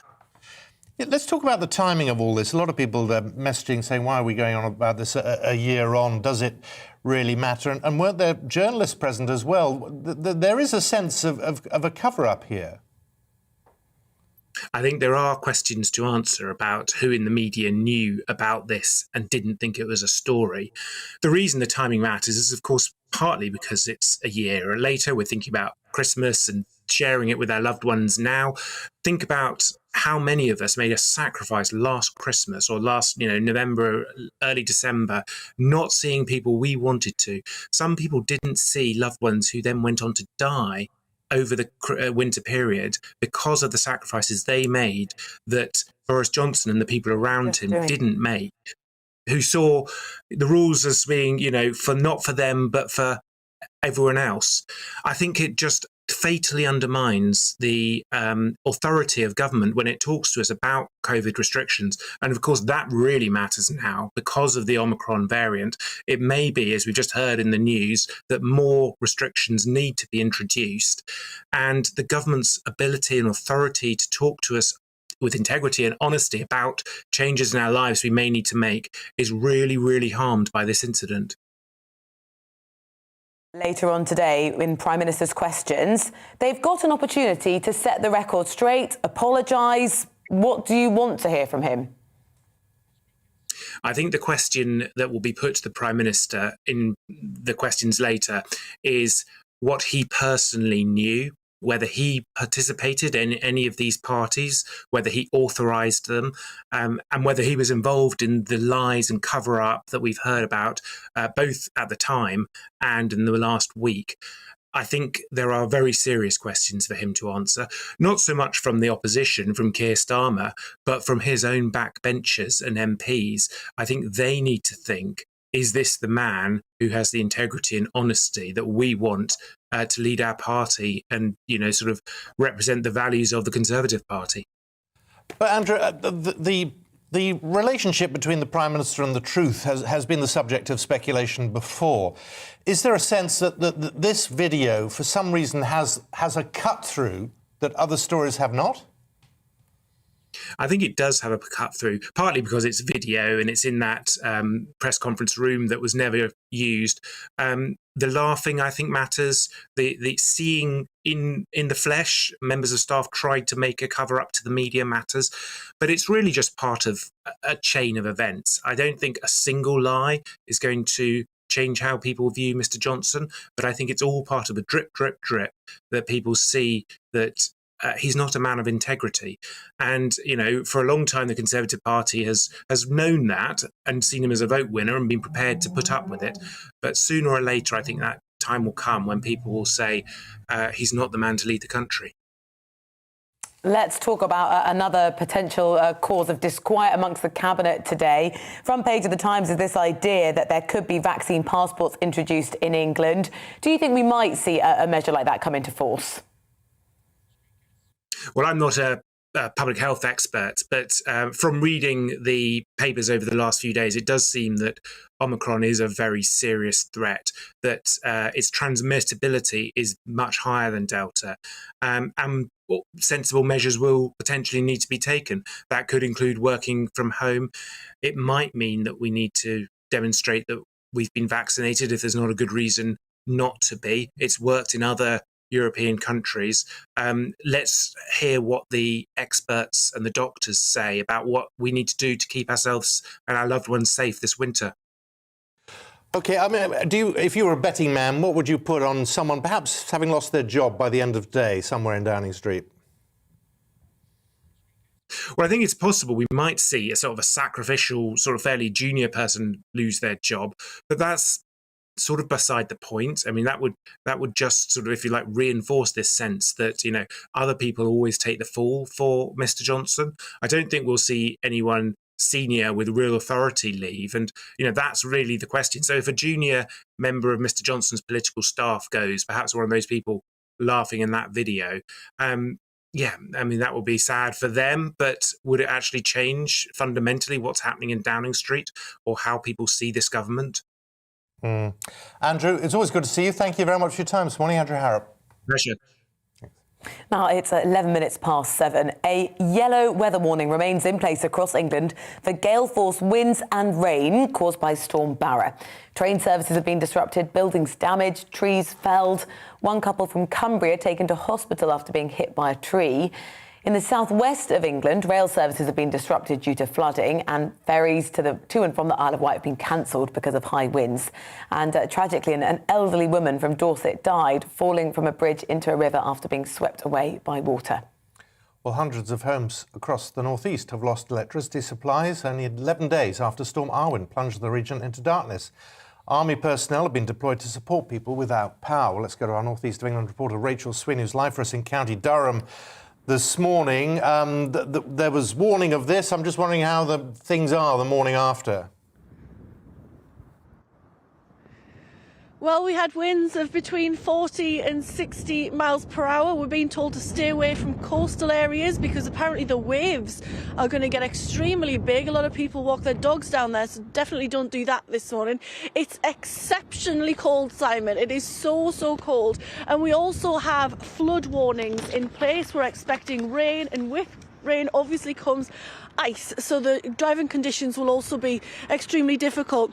We have flood warnings in Berwick, Tweedmouth, Sunderland, Bridlington, Hartlepool, North Shields and South Shields. Storm Barrow well and truly in the northeast of England. Do take extra care if you're out and about on the region's roads this morning. Of course, Rachel, the area is still just trying to recover from the previous storm, Storm Irwin. Well, that's it. Some people are now on day 12 of no electricity, which seems absolutely crazy in this day and age. The Northern Power Grid have said that they're working round the clock. They've got teams of hundreds of people working round the clock to restore power. The last 360 people are without power, but that's down from 240,000 people. Areas in Northumberland and Alnwick was hit especially hard because the winds up there reached 98 miles per hour. I reported last week about the serious damage that was caused in buildings right across that area. The whole roofs had blown off and were on football pitches, and there was trees. You could barely drive anywhere because all of the roads were so blocked. But what we need to focus on now is how we can move forward. Northern Power Grid have set up 5 welfare hubs. One of them's right behind me here in Consett in County Durham, where people can go for hot food and drinks if they don't have supply. But honestly, the community response has been fantastic. People sharing hot water if they have it, taking care of people in more rural areas, driving food around. It's just been fantastic response from the people in the northeast of England. Rachel, thank you very much. That's Rachel Sweeney, County Durham there, and we'll be hearing more from her later on in the programme. And going live to Scotland too. Now it's 7:15. A poll from trade body UK Inbound reports 4 out of 5 inbound tourism firms have been hit by cancellations after tougher travel rules were brought in yesterday. All travellers coming to the UK now need to take a test before they depart and after they arrive, amid warnings that the Omicron COVID variant could spread more easily than other variants. However, those coming from red list countries where cases are high are banned from entry entirely. Well, according to UK Inbound, the cancellations have ruined the industry's hopes of reviving a crucial Christmas boost. Well, let's find out more. Travel editor at The Independent, Simon Calder, joins us in the studio. Simon, a very good morning to you. Thank you for coming in. The travel industry is seriously hurting. This latest gear change, the biggest impact it has, the sort of weekend away becomes a weekend of just testing. Oh, well, that's you say that, but yeah, we are in this extraordinary position where, actually, I was just checking because, of course, as you've been reporting, it's a year since the first vaccine was administered.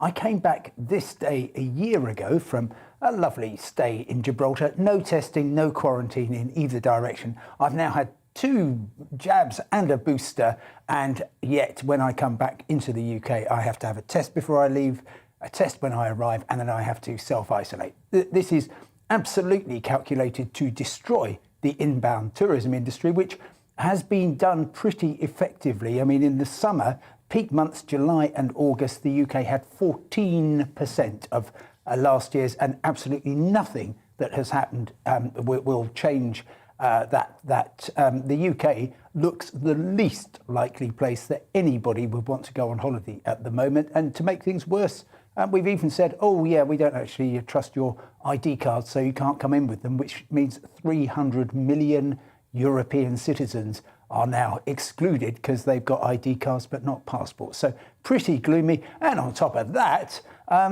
TUI, the biggest holiday company in Europe, has just announced they lost in the year to September, the end of September, £5 million a day, which would be quite annoying, I think.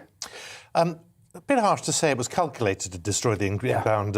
Yes, but it's effective. That's the effect. Yeah.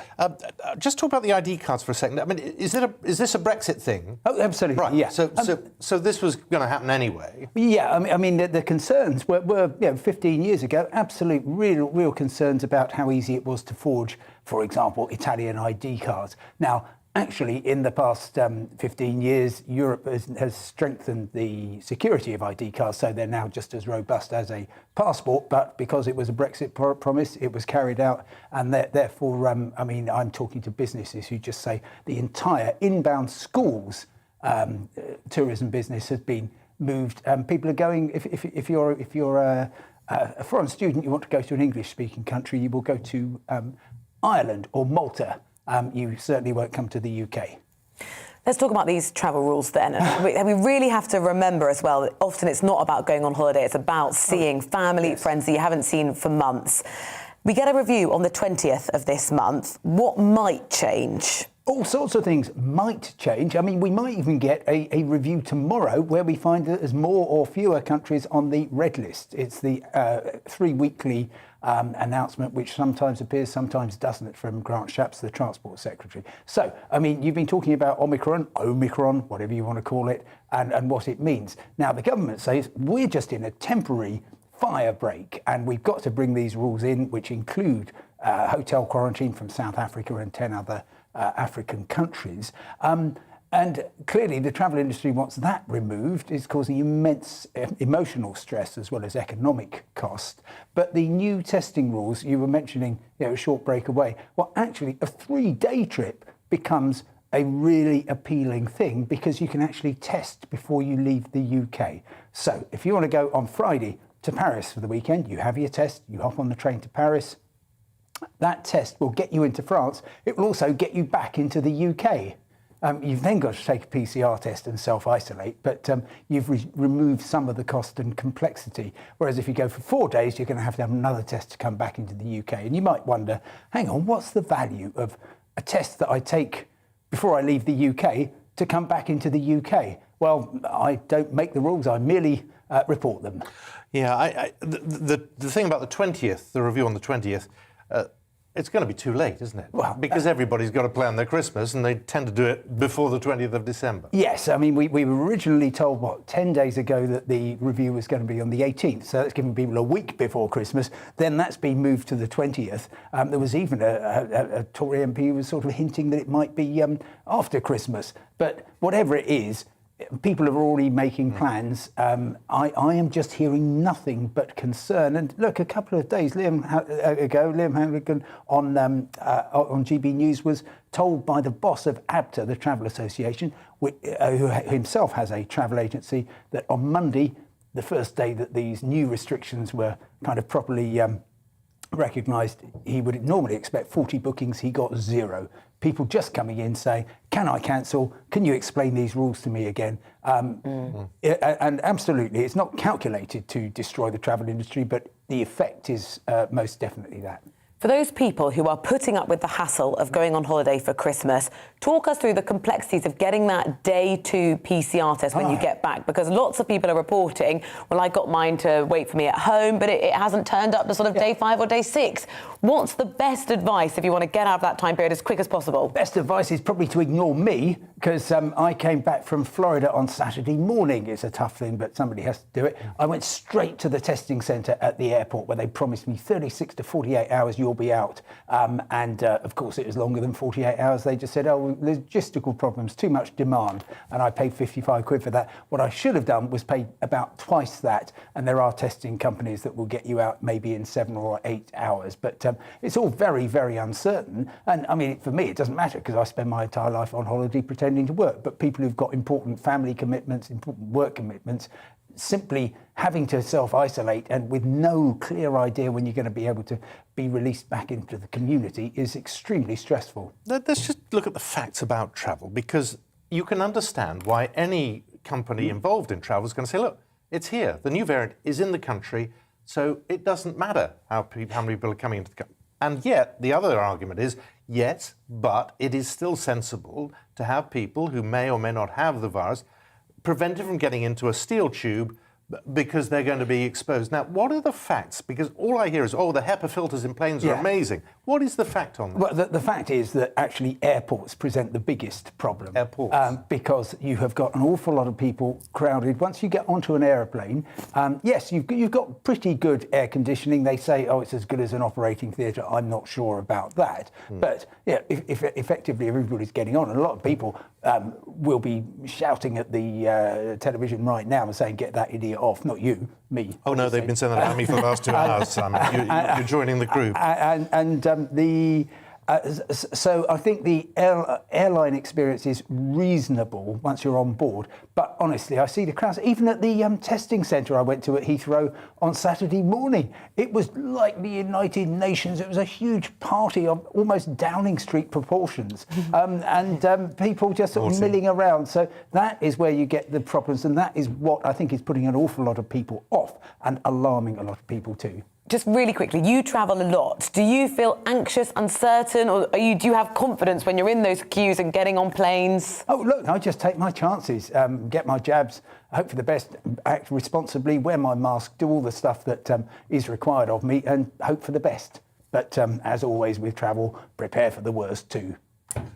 Well, it's always good to see you, wherever you are, all over the place. Florida sounds rather wonderful. No, that's me. Simon, nice to see you. Thanks very much. Thank you, Simon. Now, coming up, Storm Barra hit last night, and it seems as though we are not quite done with it yet. We're going to bring you more on that. But first, what's the weather like in the next 24 hours? It's time to remind ourselves there's always another winter. Canary Islands sponsors the weather. Hello, a very good morning to you. The weather stays unsettled today in the wake of Storm Barra. There'll be further rain or showers as well as gusty winds, and in some places still the risk of gale force winds. Because Barra is still with us, but it is now a filling area of low pressure, so the isobars will gradually start to become less tightly packed and the rain or showers become less, well, widespread, but still the potential for some strong winds rotating around the centre of the low, which will be across southern Scotland during the rest of today, and showers continuously feeding into many areas, particularly northeast Scotland, Northern Ireland, western parts of England, as well as Wales. The strongest winds today are expected across parts of South Wales and southwest England, with gales here, 65-mile-per-hour gusts for exposed coastal spots, so still the risk of disruption from that, and it's going to feel cold with those showers moving through in many places and the gusty wind as well. The potential for snow over the hills of northern England and Scotland, but not on the scale as yesterday. Through the night, the showers continue in many spots. The winds do come down, so less breezy overnight. And in some places, so with clear skies and slightly lighter winds, temperatures will dip close to freezing, so a chilly start for the likes of central and western Scotland, central parts of England, for example, where we get some shelter from the breeze. But a bright start in these places, actually a better chance tomorrow of some sunshine coming through, particularly western Scotland, northwest England into the Midlands, and eventually eastern parts of England as well. Some sunshine early on as well for Wales and western parts of England as well as Northern Ireland, but later the cloud thickens. We'll see further showery rain push in here. But all in all, the winds are lighter tomorrow, and it's going to feel a little less unpleasant because it's going to be less unsettled. Into Friday, the outbreaks of rain that move in from the west cross the country, followed by showers. There'll be some sunshine in between, but by Saturday, further wind, rain and cloud. Canary Islands sponsors the weather.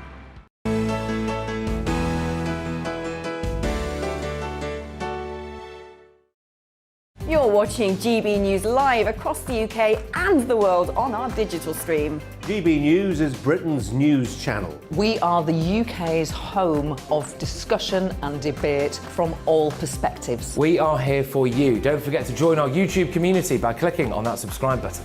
And if you want the GB News app, you can click and catch up on programmes anytime. We love to hear from you, so email us. gbviews@gbnews.uk. Thanks for being part of the GB News family. My name is Andrew Doyle. Join me every Sunday evening at 7 p.m. for Free Speech Nation. This is a show where we address current affairs and news stories of the week with the help of two wonderful comedian panellists. I brought in comics because I want to give it a lighter edge, and also they work for less. See you there.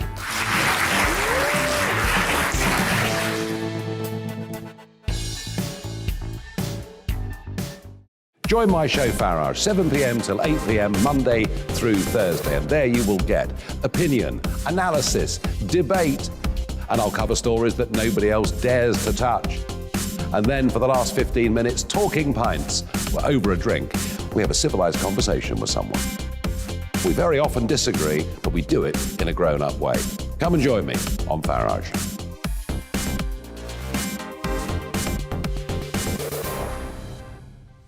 I'm Colin Brazier. I've reported from more than 70 countries around the world, covered wars from Afghanistan to Iraq, from Lebanon to the Balkans. I'm trying to bring that experience, that feel for events, to the studio. And something else, I'm ready to give an opinion. Today's stories with a spark. Brazier from 8 p.m. weekdays on GB News.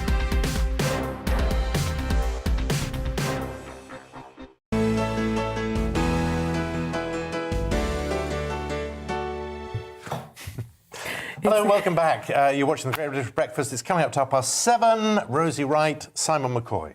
Let's give you an overview of what is happening today. The World Health Organization have insisted that existing vaccines should still be effective against the Omicron variant of coronavirus, and that is despite a study in South Africa that suggested there's less immunity in people who've had the Pfizer jab. Researchers say there was a very large drop in how well the vaccine's antibodies neutralised the new strain. But Dr. Mike Ryan from the WHO maintains there are no signs Omicron is better at evading vaccines than any other variant, and early data suggests it's less severe than the Delta strain. People aged 40 and over in England can now book their own booster jabs 3 months after their second, rather than wait to be contacted by the NHS. The latest expansion means another 7 million people are now eligible for a third dose of the vaccine. NHS Chief Executive Amanda Pritchard said the vaccine rollout was continuing at speed in the run-up to Christmas. Now, President Joe Biden has warned Vladimir Putin a Russian invasion of Ukraine would lead to severe economic sanctions for the country. The two leaders had a 2-hour video summit yesterday as Russian troops continue to gather on the Ukrainian border. President Biden warned he wouldn't hesitate to impose significant and severe harm on the Russian economy if they go ahead with the invasion in the new year.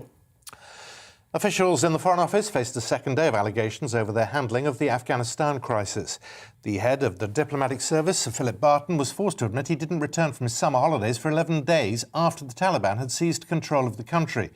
He was one of 3 permanent undersecretaries from the Home Office, the Foreign Office and the Ministry of Defence who were on holiday at the time of the Taliban takeover.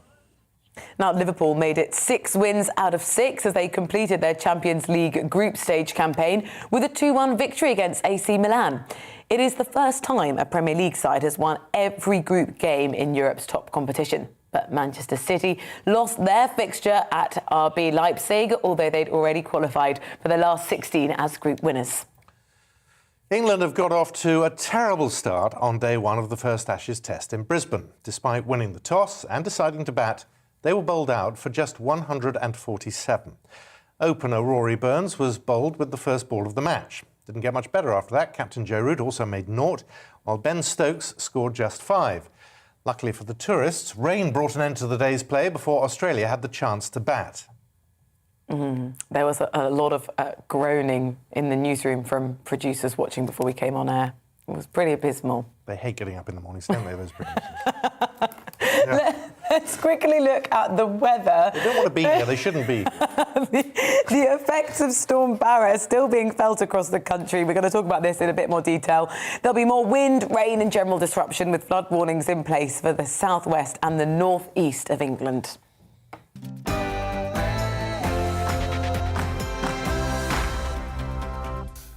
So, Storm Barra, it's not quite done with the UK yet. More ice, wind and rain are on the way, with flooding expected in some parts. A yellow weather warning remains in place across England for gale force winds, and dozens of flood alerts are in force in the south coast. About 3,200 homes in northeast Scotland, Northern Ireland and Wales have no power.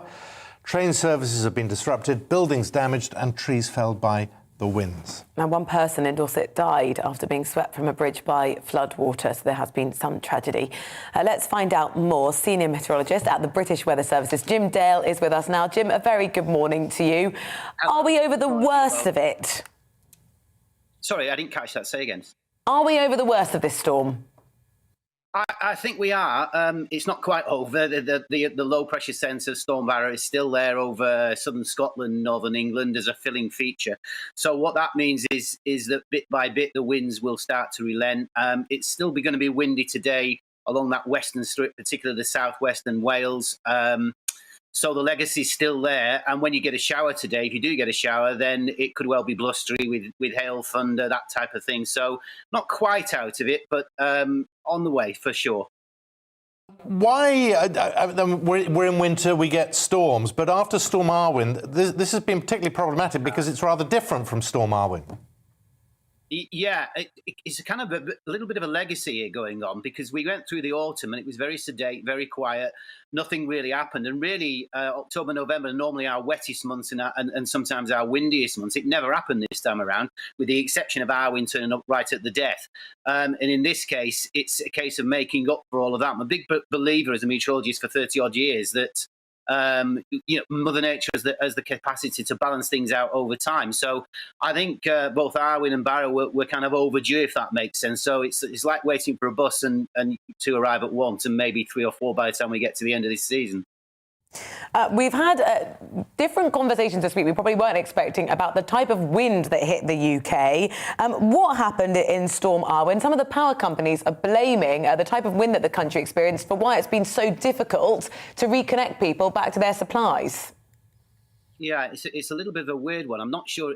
It's one of those excuses that seems to be flying around at this moment in time. I can almost say, what storm? I'm surprised they didn't. But at the end of the day, I think we're talking about the difference between sustained winds and gusts and wind directions, and all of that will go into the mix. So when we talk about winds reaching 90 miles an hour, those are the gusts. Those are the things that happen every so often. Every meteorologists think every 10 minutes within an hour that counts as a sort of as a gust sort of ratio. So what we're looking at here is the difference between gusts, sustained winds, and then the wind direction, depending where the wind is coming from, will also be dependent upon what then happens going forward in terms of the infrastructure and so forth. So this one, we've got it right bang on top of us. But for the most part, the winds were coming out of the southwest yesterday, and that's the direction of travel. Irwin was a slightly different feature. The winds came from a slightly different direction. In fact, they came from the north eventually. So it's all about that. Twists and turns make a great deal of difference as to what you actually end up with. Give us a slightly longer-term version of what you reckon is going to happen for the rest of the month and, of course, leading up to Christmas Day itself. I'm glad you said that. I'm glad you said that. One of my jobs is to actually verify on behalf of the bookies the White Christmas. Every Christmas I go out, and I don't go out actually. I monitor what's going on around the country at the airports where other operators are there looking to see whether there's one flake within the 24 hours. So that's one job I've got coming up. And at the moment, I'm advising the bookies in terms of what's going on. And to be frank with you, between me, you and the lamppost and everybody else who's listening, it looks as if we're going into a milder spell. Milder also means still wet and probably still windy with it. But I don't see too much cold on the lead up to around the 20th, 21st, 22nd of December. So keep your sledges in the garage, maybe. Yesterday we heard it could be a crunchy Christmas because it could be a frosty one. That's called a pseudo-white Christmas. We've had a few of those. They're kind of halfway out, aren't they? They're sort of pretend one. And by the way, if you wake up on Christmas morning and it's 6 foot of snow on the floor, and it doesn't snow at all, that doesn't count as a bet. That's one thing I should say. So I don't think we're going to see 6 foot of... you could have me back and there would be 6 foot of snow on the floor, of course. But I don't see that necessarily this time around. I reckon, yeah, there's probably greater chances of that pseudo-white Christmas coming in terms of a frost, particularly the further north we go. But you know what? Have me back near the day and I'll bring you right up to date and we'll beat the bookies, yeah? You've lost me. Why, if we wake up on the morning and it's 6 foot of snow, does that not necessarily count as a white Christmas? Well, everybody will think it's a white Christmas and everybody will enjoy it as a white Christmas and everybody will have big smiles, or most people have big smiles, I should say. You've got to have the snowflake or the sleet or the snow pellet falling, at least one flake to be observed by the observers at the various places to count as far as the book is concerned. That's their get-out policy. So you can enjoy it, but you won't be walking to the bookies picking your money up if that's the case. Ah, OK. Well, if you want snowflakes, you watch another channel. Good to see you. And, yeah, we'll take you up on that. We'll talk to you nearer the day. Thank you thank you very much for your time this morning. I never knew that. It has to actually snow, not just witness snow. One flake. There we go. Right, it's coming up to 20 to 8 here on the programme. A new dating app aims to remove the veil of anonymity and catfishing. How? We'll tell you more after the weather.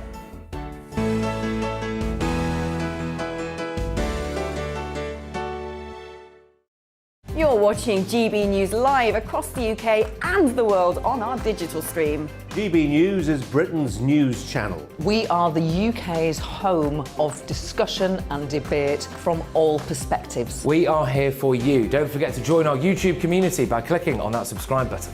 And if you want the GB News app, you can click and catch up on programmes anytime. We love to hear from you, so email us. gbviews@gbnews.uk. Thanks for being part of the GB News family. My name is Andrew Doyle. Join me every Sunday evening at 7 p.m. for Free Speech Nation. This is a show where we address current affairs and news stories of the week with the help of two wonderful comedian panellists. I brought in comics because I want to give it a lighter edge, and also they work for less. See you there.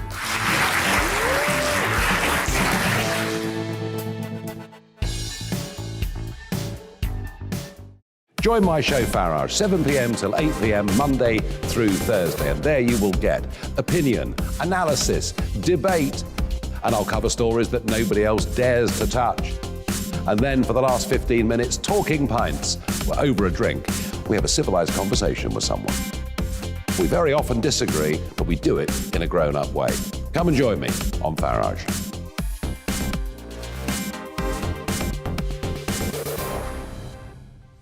I'm Colin Brazier. I've reported from more than 70 countries around the world, covered wars from Afghanistan to Iraq, from Lebanon to the Balkans. I'm trying to bring that experience, that feel for events, to the studio. And something else. I'm ready to give an opinion. Today's stories with a spark. Brazier from 8 p.m. weekdays on GB News.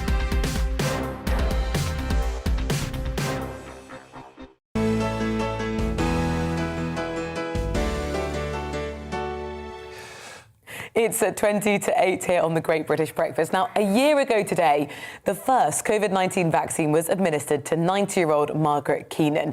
As the booster rollout continues this week for the 80% of us who've been double jabbed, our East Midlands reporter Will Hollis take a look at how this Christmas is going to look a little bit different this year for people in Lincolnshire. And Will joins us now.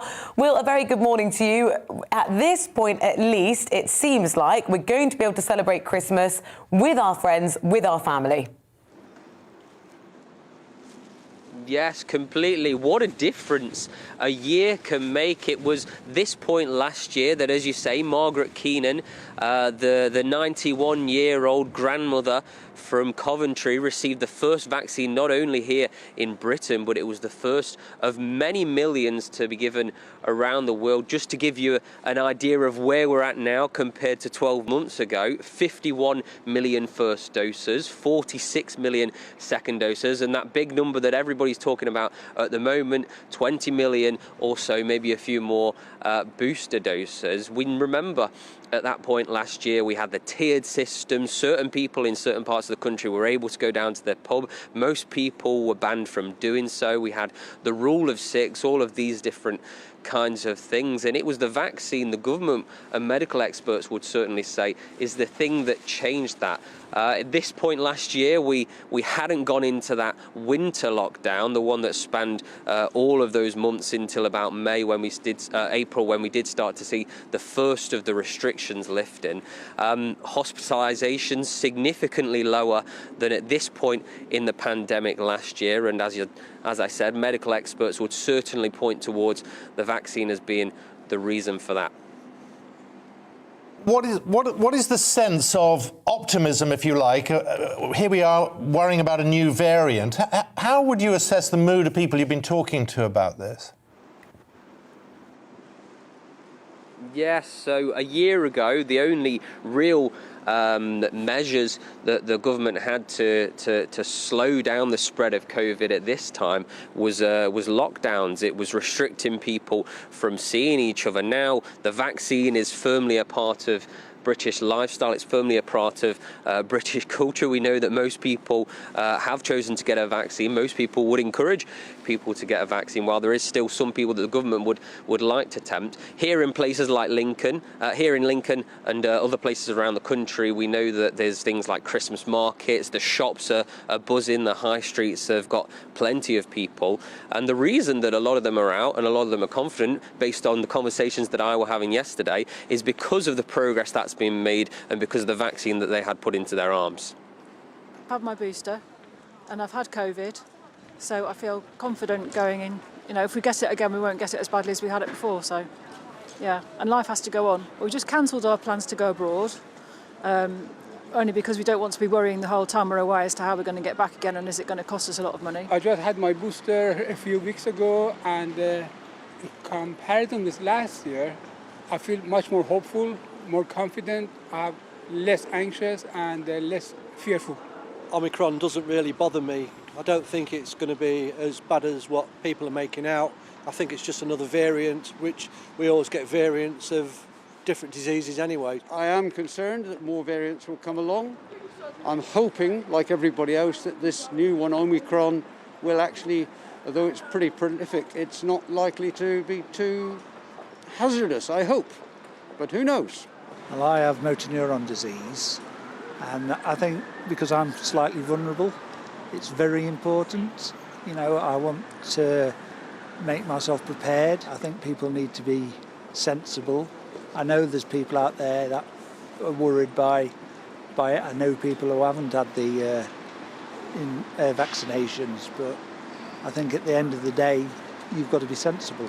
To me, it didn't really make much difference. I'm more than happy just to go and still see my family as long as the right precautions are taken. Yeah, Omicron is the thing that we didn't have last year. This time last year as well, we didn't even have the Delta variant, what some people might remember as being called the Indian variant, when that was discovered in May. We were still focusing on that first coronavirus that we saw take hold in March, February 2020. Just to give you an idea of what the what the Health Secretary Sajid Javid is considering at the moment, that big push, like I said, 20 million boosters, that's what they're saying is the way that we're going to be able to have a good Christmas. The reason that we don't need to worry about the things that we worried about last year, about Christmas getting cancelled. We all remember how that felt last time. So here's the quote: Christmas is around the corner, and it's absolutely crucial that everybody who is eligible gets their booster jab to top up their immunity before spending time with loved ones. That's the key thing. You might remember the message from last year: stay safe, don't give your granny COVID. And that's the big thing. We are going to be spending much more time with our family, maybe people who haven't been out into the world, who haven't really experienced, and there might be a lot of people that are still nervous and hesitant, but that real big push at the moment towards getting lots of people vaccinated before Christmas, and the message that they want to get everybody above the age of 18 vaccinated before the end of January. I suppose for some people it's considered a present. Well, and also carol services as well, something coming up over Christmas. It sounds like someone's rehearsing, Will. Yeah, certainly. Lincoln, if you've never been, it's a fantastic city, a beautiful cathedral. Somebody is singing. They're just off of a corner. I can't see exactly. It certainly sounds like somebody singing, either that or it's a very good pair of speakers. So in between my next live hits in about an hour or so, I'll find out what's been going on. But it doesn't seem like anybody's got a microphone. I think that's just a really beautiful voice. Reverberating around the cathedral. Will, thank you very much. We will check back in with you a little bit later on the status of what our Christmas could look like this year. Someone's just seen him on the telly, realised he's round the corner and turned their speakers up, that's all. No, I think they're probably rehearsing. Do you think? Yes. Yeah? OK. Quarter to 8. Of course they are. I was at a carol service yesterday, actually, which was really nice. There was a tiny bit of uncertainty. You think you're going into a room, obviously lots high ceilings in churches, but lots of people singing. There is this slight feeling of, if I'd said I wouldn't go to a Christmas party, potentially, going to a carol service is probably just equally the same amount of risk, if not more. Well, singing has its risks, but Every church I've ever been to is so cold, the ventilation is not an issue. Thankfully, that wasn't the case yesterday. Things have moved on since the medieval times. Yes, OK. Talking of socialising, a new dating app is aiming to remove the veil of anonymity, catfishing and criminal activity. Well, it's launching this month to try and create a safe space for singles to date. Safer Date is said to be the first and only dating site requiring ID checks for every sign-up, eradicating anonymity and fake profiles. The application is also reportedly the only dating site to carry out through thorough criminal background checks, insolvency checks and addicts register checks on every applicant, regardless of gender. The site prioritizes user protection, making it the safest online dating platform in the world. So they say. Well, let's find out more. Founder and CEO of Safer Date, Elaine Parker, joins us now. Elaine, it sounds like a lot of admin to get onto your site to be even considered. Not really, no. I mean, a lot goes on behind the scenes, but from the user's perspective, they sign up and it takes up to 3 working days, that's all, for them to get on the site, as long as they've got a clean background. And we do all the work in the background. And in the meantime, they can just get on and build their profile.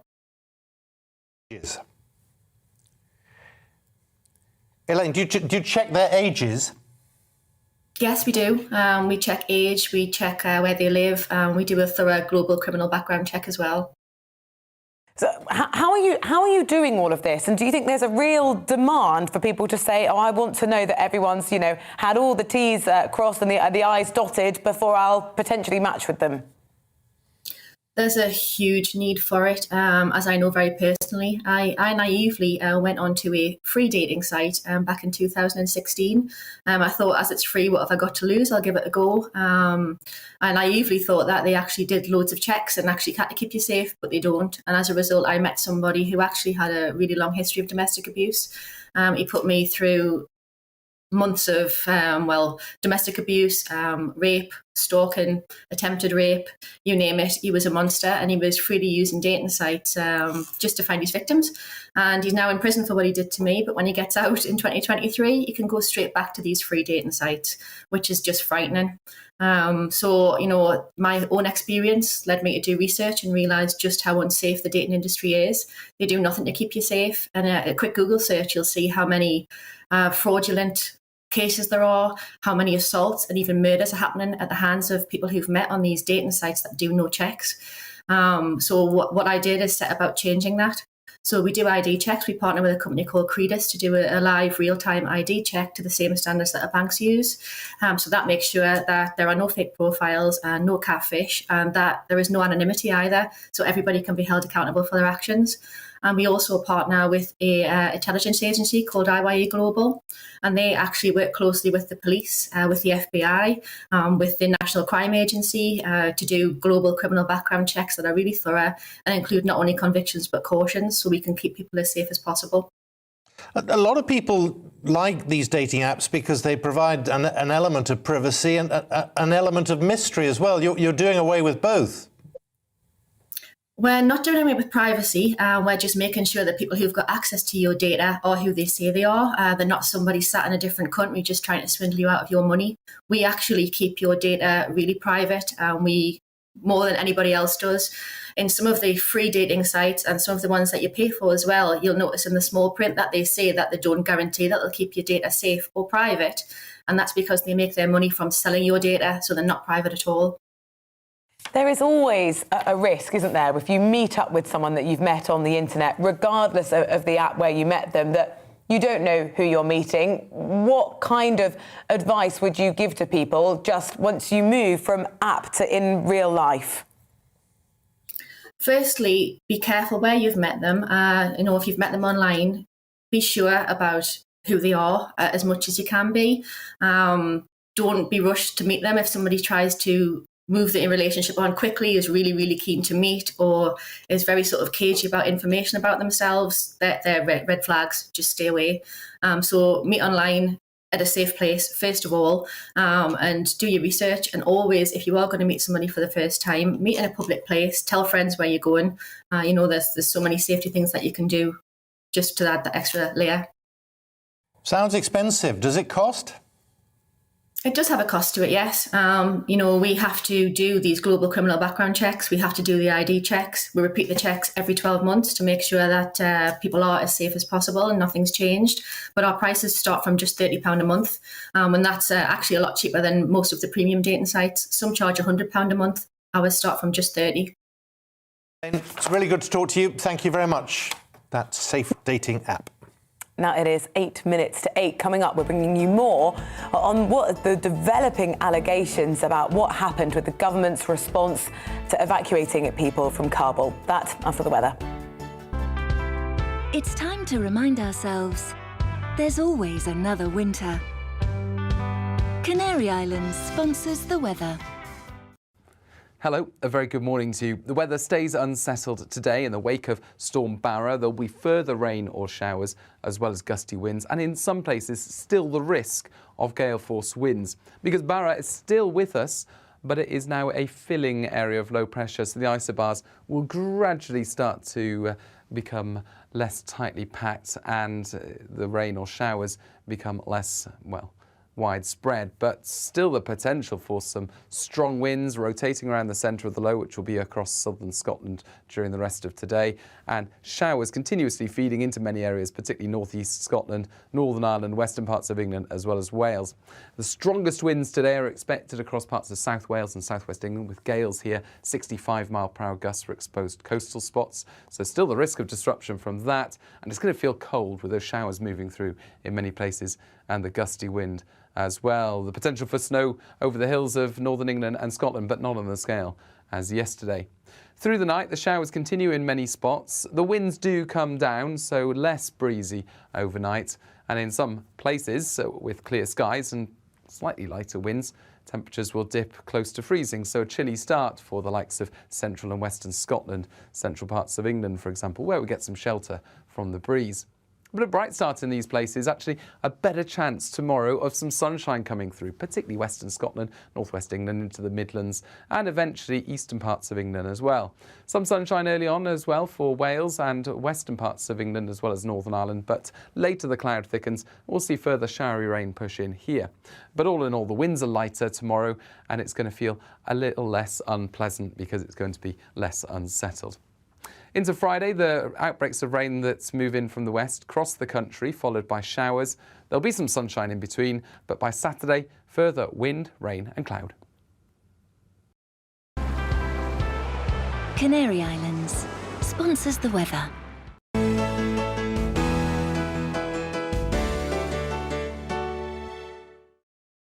You're watching GB News live across the UK and the world on our digital stream. GB News is Britain's news channel. We are the UK's home of discussion and debate from all perspectives. We are here for you. Don't forget to join our YouTube community by clicking on that subscribe button. And if you want the GB News app, you can click and catch up on programmes anytime. We love to hear from you, so email us. gbviews@gbnews.uk. Thanks for being part of the GB News family. My name is Andrew Doyle.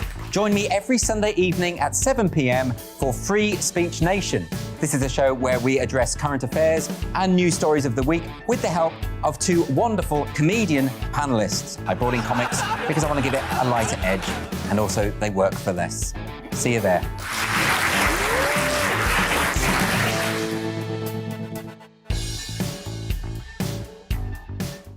Join my show Farage, 7 p.m. till 8 p.m. Monday through Thursday, and there you will get opinion, analysis, debate, and I'll cover stories that nobody else dares to touch. And then for the last 15 minutes, talking pints. We're over a drink. We have a civilised conversation with someone. We very often disagree, but we do it in a grown-up way. Come and join me on Farage.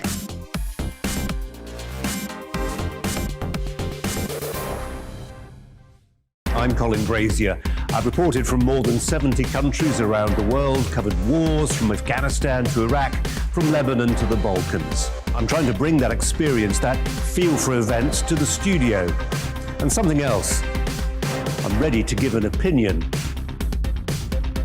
Today's stories with a spark. Brazier from 8 p.m. weekdays on GB News.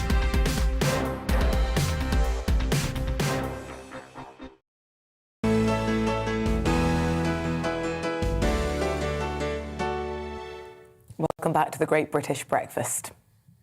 Right, the government's handling of the Kabul evacuation in Afghanistan has been described as unforgivable by a Foreign Office official who accused ministers of being more focused on media fallout than saving lives. Foreign Office Chief Sir Philip Barton was also forced to admit he was on a 3-week holiday for nearly all of the UK's evacuation effort, including a full 11 days after the fall of Kabul. Well, with us now is Dr. Noor Haq Nassimi, who's the founder and director of the Afghanistan and Central Asian Association. Let's just cast our minds back to what was happening in August. You were trying to support huge numbers of people. Do you feel let down by the UK government? Good morning. I think that the UK government did very well in evacuating thousands of people from Afghanistan in August this year. But we have to understand the complexity of the security situation in Afghanistan, which wasn't possible to bring everyone in the United Kingdom. I know that the Prime Minister at the House of Parliament recently re-emphasized once again to bring another 20,000 people in the near future. But on the other hand, I have to admit that the thousands of people who come to the UK, they are still living in the bridging hotels. The local authorities, they are struggling to find the right accommodation to those people. But then I think that we need to think about the future, what we can do for these people who come to the United Kingdom, but at the same time, how we can help those stuck in Afghanistan. The only way to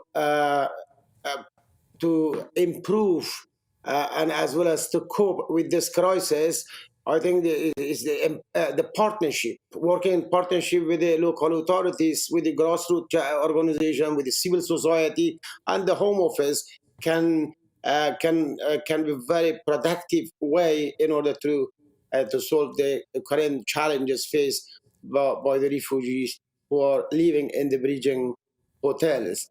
I mentioned this last night. We at the Afghanistan and Central Asian Association, which based in Feltham, West London, we work very hard to help integrate those new arrived people into British society, how we can help them with housing and enrolling their children into local school. I think that we need to do more in order to solve some of the existing challenges faced. But forgive me, I mean, they to all intents and purposes, are the lucky ones. They're the ones who made it here. The worry is that because of the action or inaction of various Foreign Office officials, those that were stuck in Afghanistan, many of them may well have died. Many of them are certainly facing real hard difficulty under the Taliban regime there.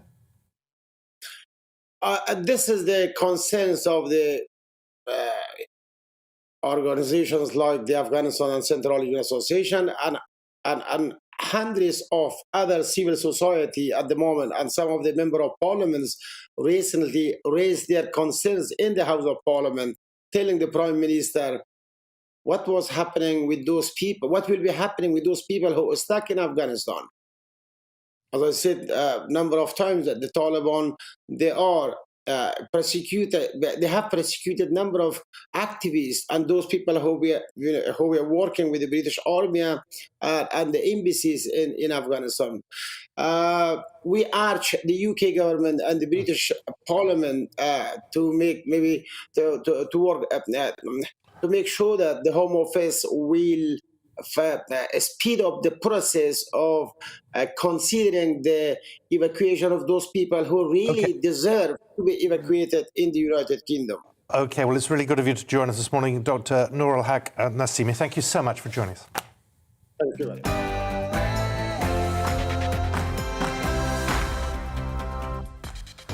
Hello, good morning. It's 8 o'clock. It's Wednesday, the 8th of December. This is the Great British Breakfast with Simon McCoy and Rosie Wright. This is what we're discussing today. Storm Barra hit the UK yesterday and it continues this morning. We've got reporters across the country giving us insight into some of the worst hit areas in the north of England and the Scottish Highlands. A video's emerged of former Downing Street Press Secretary Allegra Stratton joking about the alleged Christmas lockdown parties in Number 10. This morning we're asking, when she laughs, is she laughing at you? In another blow to Whitehall's handling of the Afghan evacuation, the Foreign Office chief has confessed to staying on holiday for 11 days after the Taliban seized control of Kabul. So are our civil servants just allergic to hard work? 1 year on from the first vaccine being administered in the UK, we look at how the booster rollout is doing. And finally, updates across this morning of the first Ashes Test match in Brisbane between England and Australia. Brace yourself, it didn't go very well. All of that and much more to come on The Great British Breakfast.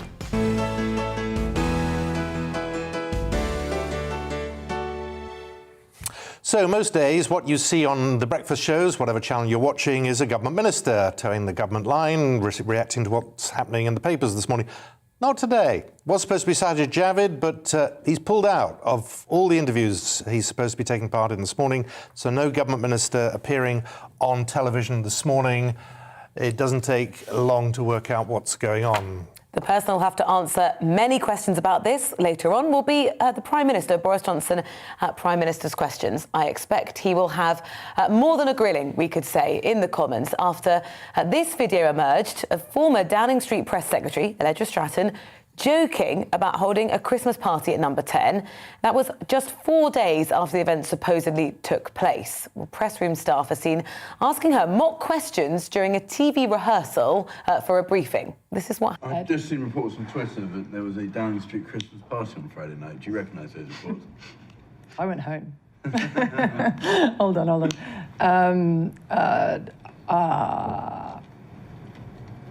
Would the Prime Minister condone having a Christmas party? What's the answer? I don't know. It wasn't a party, it was cheese and wine. Just be clear, it's not. Is cheese and wine all right? No. It was a business meeting. I'm joking. This is recorded. His fictional party was a business meeting. And it was not socially distanced. Well, Downing Street staff are alleged to have thrown a boozy Christmas party on December the 18th last year. Initial reports say 40 to 50 people were in attendance, despite London at the time being in Tier 3 restrictions that forbids households mixing indoors at the time. Sir Keir Starmer's called on the Prime Minister to come clean and apologise for what he calls a shameful lie and jokes ahead of the Prime Minister's Questions this afternoon, midday live coverage here on GB News, of course. And let us know what you think. GBviews at gbnews.uk. How did you spend last Christmas in comparison to going to a boozy party? We really would like you to get in touch. And if we give you an overview of some of today's front pages, no surprises, that story really is dominating. Let's start with the Mail. It caused a controversy over the video, a sick joke, accusing the Prime Minister's spokeswoman of laughing about what the paper describes as an illegal party at Number 10, whilst the nation was, of course, in lockdown. There are more damaging revelations for the government in the Mirror, which accuses ex-Education Secretary Gavin Williamson of also throwing a party last Christmas while London was in Tier 2, meaning no social mixing between households. The former Cabinet Minister allegedly hosted up to 24 staff in the Department for Education cafe for drinks and canapés on the 10th of December. One source said it was just so reckless. Number 10 party clowns, says the Metro. It reports on that exclusive by ITV News, which shows the senior Downing Street staff appearing to joke about a Christmas party 4 days after the alleged event. According to The Guardian, Boris Johnson is facing accusations of lying after senior Number 10 officials were filmed joking about that lockdown Christmas party that didn't happen, according to Downing Street. Now, some other stories in the papers. The potential introduction of COVID passports in England makes the front page of The Telegraph, and the return of working from home. Officials have been working on sort of what the financial impact of urging people to stay at home would be. The move, though, is said to have split the cabinet. The Eye's headline is beginning to look a lot like last Christmas. They claim Boris Johnson's refusing to rule out asking people in England to work from home, as 80,000 daily cases of Omicron are predicted by Christmas. And the Express leads with, we need a shot in the arm now. Everyone should get their boosters as soon as possible, says the paper, as Boris Johnson piles pressure on the NHS to go faster in delivering millions of shots. The Sun reports energy bosses have been slammed for blaming winter power cuts on the wrong kind of wind. They told MPs they were caught out when a different wind direction caused trees to take out power lines. Up to 150,000 households were without heating or electricity when Storm Irwin hit nearly 2 weeks ago. Some international news on the front page of the Financial Times. They're reporting on the tense situation unfolding in Europe. The headline, US urges Berlin to block Russian gas line in event of a Ukraine strike. Joe Biden is really putting pressure on Germany and Brussels to prevent a pipeline from Russia that will fuel the European Union as part of sanctions that will be unleashed on Vladimir Putin if he invades Ukraine. Quick look at the Daily Star, less than complimentary about the Deputy Prime Minister. The other day it said, where is his brain? And there you can see a newsflash, it's still missing. Right, we'll speak now, to Dr. Sean Worth, who's a Downing Street advisor during the coalition government, now the director of the WPI strategy. Thank you very much for joining us. If you were advising the government now, Prime Minister's questions at lunchtime, what would you suggest that we hear? Well, the first thing is that Number 10 have already set out a position. They were very, very clear last night that there was no Christmas party. So what I would be thinking last night rather than today is that line doesn't explain the video. You've got to explain the video. You've got to say it's a hypothetical question that was being chucked at the then Prime Minister's spokesman. There was no party. There was a business-like meeting at the end of the year, and that was it. If that's the truth.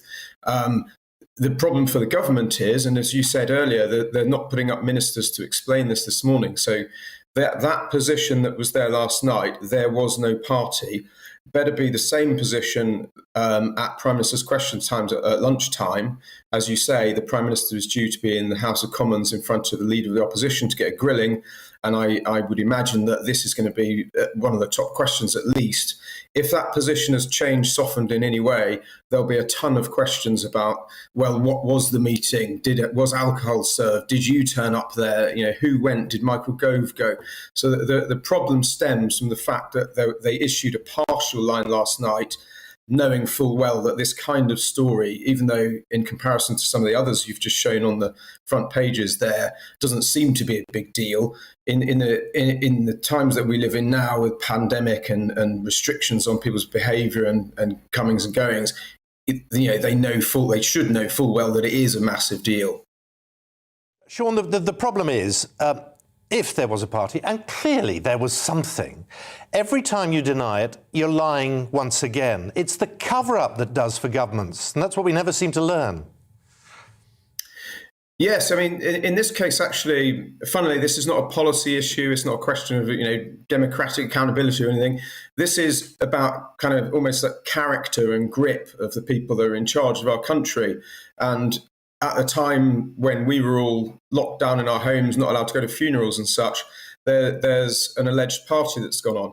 Now, there were, at the time, I remember, you were allowed to have gatherings of employees, but they couldn't be for a primarily social purpose. I think that was the exact wording of the guidance. So they need to come out, if there was a party or there was something going on, they need to just come out and clarify that. The fact that they're not doing so and that they're just letting this, we're talking about it right now on a broadcast news channel, the fact that they're not doing so is just allowing all of this debate to happen. They need to come out very clearly and as I said earlier, the problem they've got now is that they issued a very clear line yesterday. There was no party. So they need to explain that video. Yes, and what we will probably see is them trying to weasel their way out of it. Would your advice ever be just straight up, own it, tell the truth? I think that's, I don't want to say no because that sounds awful, but the problem you've got if you do that is that you are the authority that is telling people not to come out of their homes or not to mix. In this pandemic, we've now got a spike of this variant, this very dangerous variant by all accounts that's going around. There may need to be, I don't think it'll be before Christmas, but there may need to be further restrictions, perhaps in January, if that's what the scientific advisors say.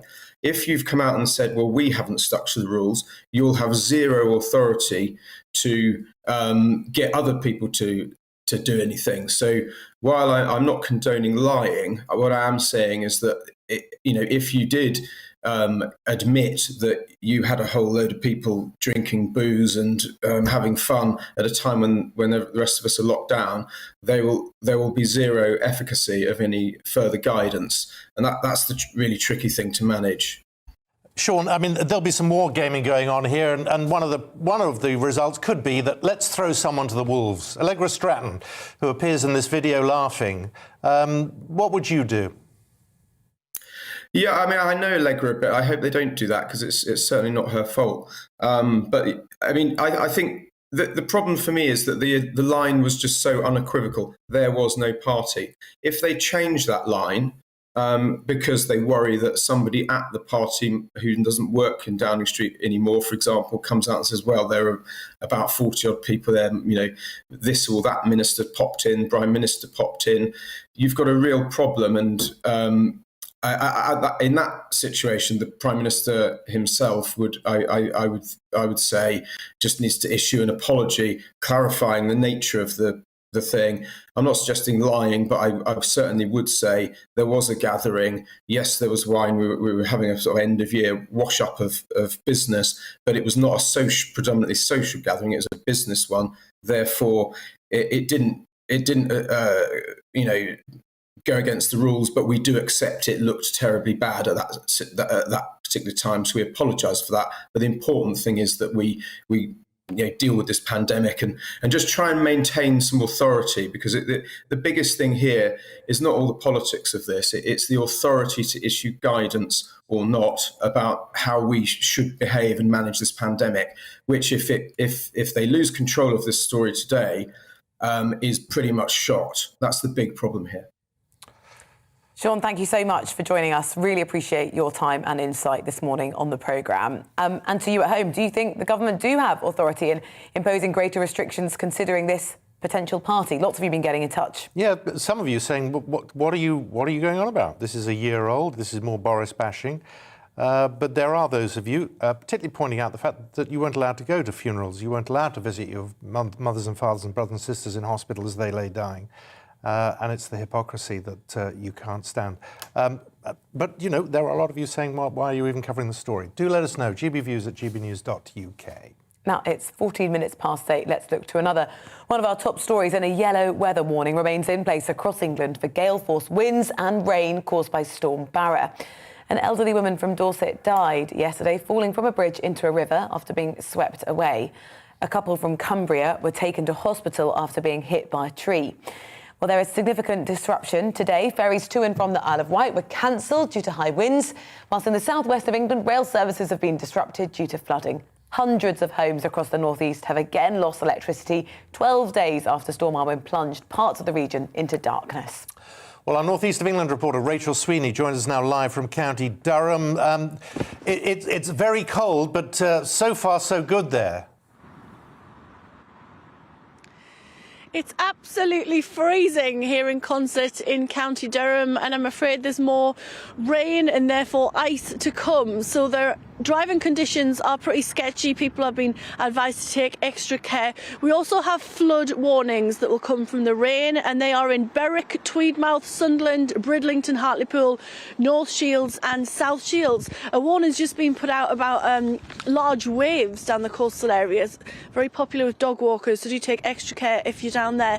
The problem with Storm Barra is that we are still suffering from Storm Irwin, so it's difficult to even consider the problems that we have coming up because we have so much to deal with from before. Still 360 people are without power.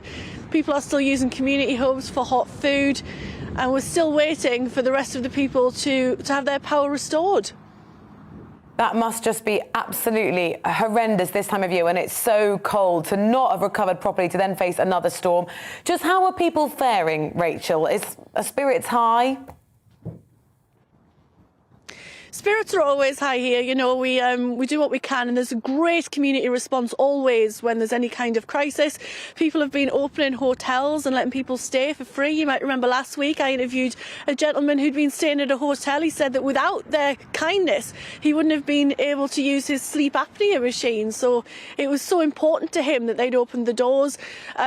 charities are taking food round to people who live in more rural areas where Northern Power Grid are struggling to get to them. Northern Power Grid have actually said that Storm Barra could hinder the work that they're still trying to carry out for Storm Irwin. So really, it just feels like one thing after another at the moment. But where I am now in Consett in County Durham, there is a welfare hub behind me at the Methodist Church. That's one of 5 where people can go to get hot food and drinks. But there are plenty of places that have opened their doors to just accept people, neighbours, friends, anyone who needs any kind of support. It's also the isolation that we forget about at this time. People who live on their own, and they're probably quite frightened. They hear about a new storm and they're expecting it to be just as bad. But yeah, we still have 360 people without power. Northern Power Grid say they're working round the clock and they have generators available. But people are questioning, if there are generators available, why haven't they been dished out already? And that's something that Ofgem has will be looking into. They've launched an urgent review into their response, so we'll see. Rachel, thank you very much. Rachel Sweeney there, and if there are any developments, of course, she'll bring them to us throughout the morning here on GB News. Now, 17 minutes past 8. The Welsh Government says it's expecting a significant wave of the Omicron variant of coronavirus this winter. The First Minister, Mark Drakeford, has warned the country stands on the brink of another potentially perilous moment ahead of an expected formidable wave of Omicron cases. 5 cases have been identified in Wales, but the numbers are expected to rise, reaching its peak by the end of January. Well, Jamie Jenkins is an independent statistician and joins us now. Jamie, good morning to you. Good morning. If we say it's 5, that probably means there are many, many more already. What are the indications as to how quickly this is spreading in Wales? Well, we've seen cases rising across the country, Simon, but remember now, these are still relatively kind of low numbers when you take into consideration the total number of cases across the country. Now, the evidence that still is emerging, and I think Theresa May was talking about this in Parliament a few days, is that the symptoms are slightly different, kind of headaches, fatigue, none of this loss of taste that people have kind of been getting with the other variant of the coronavirus.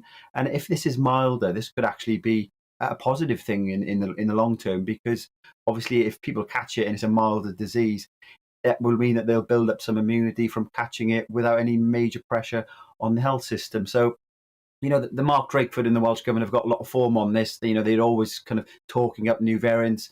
It was many, many months ago when Wales kind of were behind England in terms of coming out of lockdown, and they were kind of saying, don't go to England because of the Bristol variant. So the kind of the rhetoric normally from the Welsh Government is to kind of hype up these new variants. I'm not going to kind of play down the variant. We're still early days with regards to where the kind of we're going to head with all of this. But kind of the indications are that it is a mile of kind of virus, Simon, on this. What we can't play down is the critical situation of health services that are seriously stretched in Wales. We've got record-breaking times for waits for ambulances and the number of beds that are available. Well, yeah, and it's not really COVID that's causing the major problem there, because what we've seen, as is in England, we've seen the number of patients in hospital with COVID has been coming down now. It's the longest decline we've seen since last winter. So the pressure on the NHS isn't actually a major issue with regards to COVID. It's more the fact that over the last 18 months, people haven't been coming forward for healthcare, and that's had a knock-on effect. And also there's the kind of, because of the way the health service is not really integrated in very well with the social care service, a lot of these ambulances are being backed up because we know there's a lot of patients in hospital who are ready to be discharged, but they can't because the care in the community is not there. And that adds to all of the pressure. So I think, you know, inevitably, if Omicron means that we can have more cases, it all depends on what percentage of those cases end up needing care in hospital. At the early indications, I think Sajid Javid was saying earlier on that we've had none at the moment in the UK, but we are still talking relatively low cases. I think the important thing really is not to kind of push the panic button. And you think, you know, Wales have already got vaccine passes working from home, which they're talking about in England, and the cases in Wales aren't in fact, they're higher than England than they are kind of in England. Sorry, they're higher in Wales than they are in England. The difficulty is for the leader of any nation at the moment is you're damned if you do, damned if you don't. It's an impossible position to be in. I think so, Simon. I think that the main thing for me is there's a lot of talk about should we cancel Christmas, and I think we've got to remember now that just across the next year, 600,000 people in the UK will sadly die because, you know, people obviously die every single day. So for them, this is the last Christmas that they're going to have. Now, the situation with COVID at the moment is nowhere near what we had this time last year. The patients in hospital, they are falling, and they're about 55 to 60% lower. The number of deaths we're seeing every day is around 70 to 80% lower. So this isn't where we were last year, where there were kind of these quick lockdowns were put in place. I think if Omicron takes off, there may be some call for some further restrictions kind of in January. I think the bigger issue in the story you've been talking about this morning is if restrictions come in, will people take any heed to them, given some of the kind of the stories that are coming out about what kind of people in the civil service and ministers have been doing. Jamie, really good to talk to you. Jamie Jenkins, thanks for your time this morning. Now, coming up here on the programme, truck drivers say the UK has the worst service stations in Europe. Is that the case? We'll find out more after the weather. It's time to remind ourselves there's always another winter. Canary Islands sponsors the weather. Hello, a very good morning to you. The weather stays unsettled today. In the wake of Storm Barra, there'll be further rain or showers, as well as gusty winds, and in some places, still the risk of gale force winds. Because Barra is still with us, but it is now a filling area of low pressure, so the isobars will gradually start to become less tightly packed, and the rain or showers become less, well, widespread, but still the potential for some strong winds rotating around the centre of the low, which will be across southern Scotland during the rest of today, and showers continuously feeding into many areas, particularly northeast Scotland, Northern Ireland, western parts of England, as well as Wales. The strongest winds today are expected across parts of South Wales and southwest England, with gales here, 65-mile-per-hour gusts for exposed coastal spots, so still the risk of disruption from that, and it's going to feel cold with those showers moving through in many places and the gusty wind as well. The potential for snow over the hills of northern England and Scotland, but not on the scale as yesterday. Through the night, the showers continue in many spots. The winds do come down, so less breezy overnight. And in some places, with clear skies and slightly lighter winds, temperatures will dip close to freezing, so a chilly start for the likes of central and western Scotland, central parts of England, for example, where we get some shelter from the breeze. But a bright start in these places, actually a better chance tomorrow of some sunshine coming through, particularly western Scotland, northwest England into the Midlands, and eventually eastern parts of England as well. Some sunshine early on as well for Wales and western parts of England as well as Northern Ireland, but later the cloud thickens. We'll see further showery rain push in here. But all in all, the winds are lighter tomorrow, and it's going to feel a little less unpleasant because it's going to be less unsettled. Into Friday, the outbreaks of rain that move in from the west cross the country, followed by showers. There'll be some sunshine in between, but by Saturday, further wind, rain and cloud. Canary Islands sponsors the weather.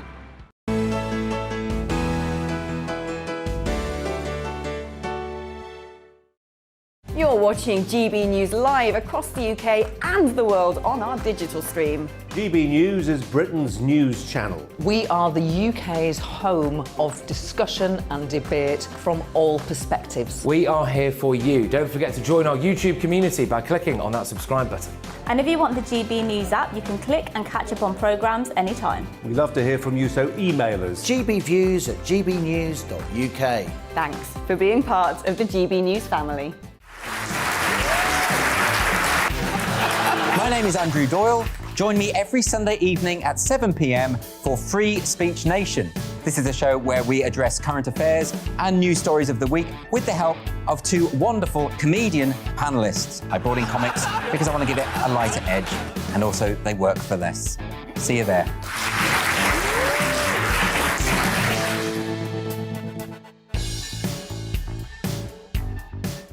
Join my show Farage, 7 p.m. till 8 p.m. Monday through Thursday, and there you will get opinion, analysis, debate, and I'll cover stories that nobody else dares to touch. And then for the last 15 minutes, talking pints. We're over a drink. We have a civilised conversation with someone. We very often disagree, but we do it in a grown-up way. Come and join me on Farage.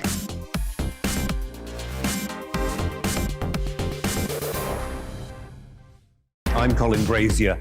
I've reported from more than 70 countries around the world, covered wars from Afghanistan to Iraq, from Lebanon to the Balkans. I'm trying to bring that experience, that feel for events, to the studio.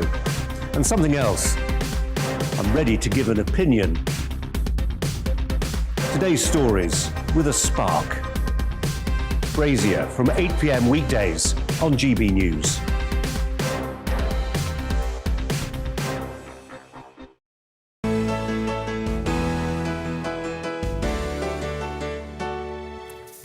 Welcome back. 26 minutes past 8. You're watching The Great British Breakfast with Rosie and Simon. Now, Storm Barra is not quite done with the UK yet. More ice, wind and rain are on the way, flooding expected too in some parts of the country, and a yellow weather warning remains in place across England for gale-force winds, and dozens of flood alerts are in place for the south coast. Around 3,200 homes in north-east Scotland, Northern Ireland and Wales have lost power. Train services have been disrupted, buildings damaged and trees have been felled by the winds. One person in Dorset died after being swept from a bridge by floodwater yesterday. Adam Dury is a meteorologist at Weather Quest and joins us now from Norwich. A very good morning to you. Good morning. Just talk us through where we are exactly with this. Are we nearly at the end of this particular storm?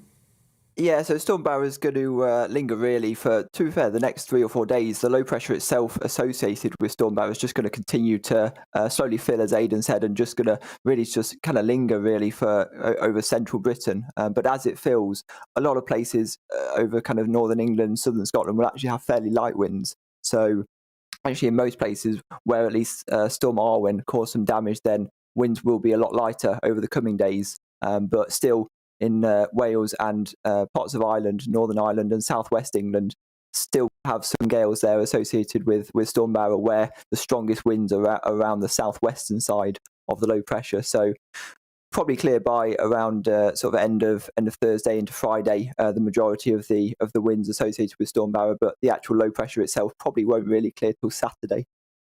We're talking a lot about these really windy weather conditions. We've had a different sort of wind in this storm than we had with Storm Irwin, and some of the power companies are saying that's to blame for why we've had so many outages. What actually is going on there? I would say in terms of, well, obviously Storm Irwin was slightly windier than Barra, and it hit a place that usually doesn't really get that stronger winds from a northerly direction, whereas from Storm Barra, the majority of the winds came from the south, so totally different wind direction. But yeah, obviously parts of northeast England, your usual situation this time of year would be low pressures heading across Scotland, which would be a majority of a south to southwesterly wind direction. So I would say most of the probably infrastructure and at least the planning wise is for that south to southwesterly strong wind direction. But obviously with Storm Irwin, the winds were from the northeast. At least the strongest winds were associated with Storm Irwin. So I think it's a mixture of really a few things. Is the wind direction, and then I think the closeness of the storms as well. Usually you'd get them, obviously you get storms through winter, but at least the major storms, there'd be a little bit more of a gap between them rather than being within a couple of weeks. On that basis, Adam, I mean, obviously a lot of people are looking towards the end of December. Is there any evidence that there is another storm, that we will be facing something beginning with a C quite soon? At the moment, no. If anything, the next few weeks, we're looking at the high pressure building across the UK. So it'll be generally situated across the south, and we're looking at a more mobile flow at least, where at least any storms would be across northern Scotland. So at least northwest Scotland, their potential to get a few more gales in the next few weeks. But yeah, that's kind of normal really for this time of year for them in northern Scotland. But yeah, at least for the majority of England and Wales will be under a high pressure. And actually, we're probably actually getting warmer. So maybe highs of sort of 12, perhaps 13 Celsius for parts of southern England by Sunday and next Monday. Wow. I'll get the mankini out. Adam, thank you very much. Adam Dury there. What a lovely vision for 8:30. It's only Wednesday. Canary yellow, you know. No, Simon. That might make you look a bit washed out, you know, if you went for yellow. Washed out, more than that. At least go for like a hot pink or something. Yeah, well. Oh. Okay, let's talk about something different. According to a report... It's taken an unexpected twist for you, hasn't it, this morning? Let's talk about our pensions. Let's. Really, from one topic to the other.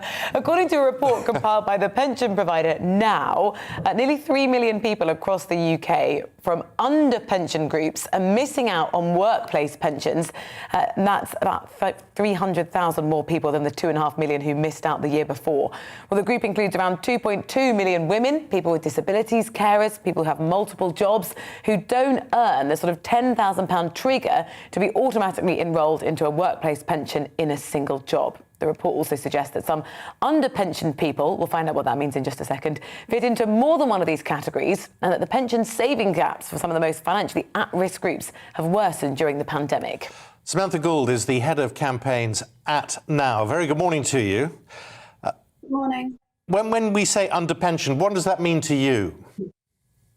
So that is people who are essentially reaching retirement age with less than the average population pension wealth. So in our report launched in 2020, we identified 8 groups of people who, some of whom you've mentioned, so it includes women, ethnic minorities, carers, people who work self-employed and multiple job holders.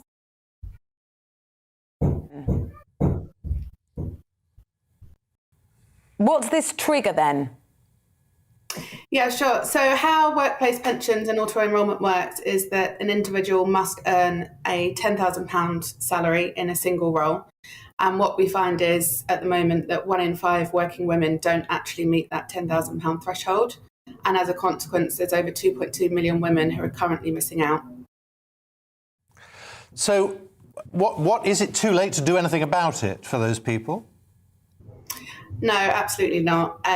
We like to think that it's never too late to start saving. I think the part of the reason that we've done this report is to obviously raise awareness of these huge savings gaps, but there are absolutely things that people can do. So we are lobbying the government to actually remove that £10,000 threshold. And if that was to be introduced, we'd get another 2.8 million people saving, and it would generate around 1.2 billion in pension contributions a year.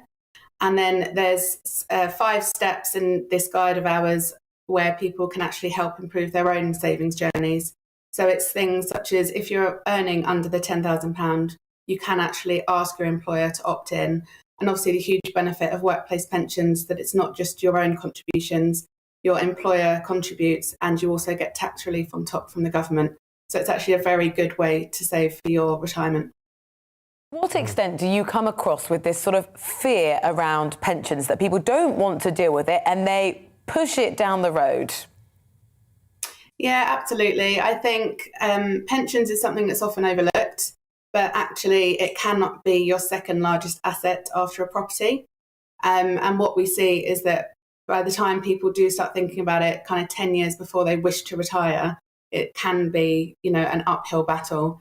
So workplace pensions are for people, they're automatically enrolled from age 22. And then typically you'll have a kind of 40-year career. And obviously you then benefit from, not just your own contributions, but also employer contributions. But I do think more work needs to be done to kind of improve the image of pensions. I think it's all about that delayed gratification, which I don't think we're used to. And also it's such an important point because there's actually millions of people who retire every year into pensioner poverty. And we just don't want to see that in 2021 and going into 2022. Samantha Gould, thank you very much for joining us this morning. Good to talk to you. Thank you. Now, 2/3 of truck and van drivers say the UK has the worst service stations out of all of the countries they visited, according to new research. E-Star Truck and Van Dealership claim that 33% of male drivers say our service stations are unusable, and that rises to 38% amongst female drivers. They report our stations are dingy, dirty, unsafe, making drivers feel vulnerable, unsafe and neglected. Steve Bridge is Managing Director of E-Star Truck and Van, who produced this research. So were you surprised by those findings? Good morning. No, not really. I think it's fair to say that our truck drivers in the UK are our unsung heroes, and they give us that feedback, which didn't surprise me, no. Give us the experience of the truck driver who needs a rest, potentially sleep, food. What kind of situations are they finding themselves in? Yeah, I think you sum it up. They've had a busy day. They've been stuck in traffic. They've been working through roadworks that are endless, and then they pull up at service areas expecting, some of the basics really, to have some decent food, clean facilities, a shower, perhaps, all of the things that we take for granted in our job, and yet they provide us with all of the goods that we pretty much receive. So I think they deserve better, to be fair. I've had an email from Tony who says, I started driving Arctics back in 1976. Motorway services were appalling then. I did 38 years on the road, and in those days we had fantastic transport cafes for lorry drivers all over the country. Sadly, almost all now gone. Motorway services are still bad and very expensive. Is he right? Yeah, I think in those days, and I myself have had a license since I was 21, and I'm significantly older than that now, but they were known as the knights of the road, weren't they? They were the guys and ladies that would pull over and help you if you were in distress.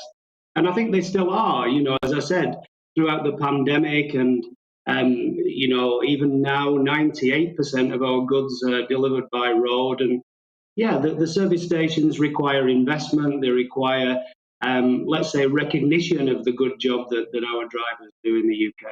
And there's a shortage of drivers, which was well publicised recently. I mean, the whole idea is that they're there to provide services. I mean, that clearly is the clue in the title, and your research is saying they're not doing that. What improvements need to be made, and do you actually think there's appetite to try and engineer those changes? I'm not too sure whether there's appetite, but I would also say that, these guys and ladies that pull up, they're spending money, of course. They're also obliged to stop. They have a job to do where they can only work for a given number of hours, then they're forced to stop. They need better parking facilities, they need more safety. And it's one of the reasons why a lot of people in the UK have moved away from that industry, because they're simply not invested in as people. So, I think a lot of the service stations, as you say, the clue is in the title, need to recognise that they're also a paying customer as well as providing us with a service, But things are getting a bit better, particularly as you now have sort of big chains in many of the service stations. Gone are those days where you drive in, you'd see what was on offer and drive straight out again. Yeah, I think, we all stop at services, don't we? And, they give or take every 12 miles. But we're sort of limited as to what we can have, the fast food and, the well-known names. But I think a lot of drivers like to want to try and eat a bit healthier now, look after themselves. And there's limited choice. So I would like to see more recognition of the amazing job that they do, more investment, as we've said. And I think, transportation was identified by the government as a key segment. Let's reward these people for the amazing job that they do. Yep, indeed to that. Steve, it's really good to see you. Steve Bridge, thank you very much for your time this morning. Thank you. It is 20 to 9. Now, coming up here on the Great British Breakfast, we're going to be finding out how badly hit Northern Ireland and the Republic's been hit by Storm Barra after this.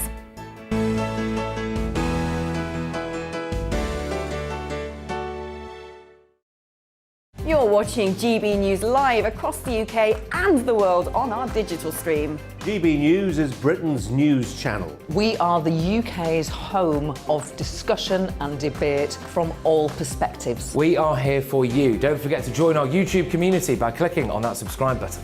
And if you want the GB News app, you can click and catch up on programmes anytime. We love to hear from you, so email us. gbviews@gbnews.uk. Thanks for being part of the GB News family. My name is Andrew Doyle. Join me every Sunday evening at 7 p.m. for Free Speech Nation. This is a show where we address current affairs and news stories of the week with the help of two wonderful comedian panellists. I brought in comics because I want to give it a lighter edge, and also they work for less. See you there.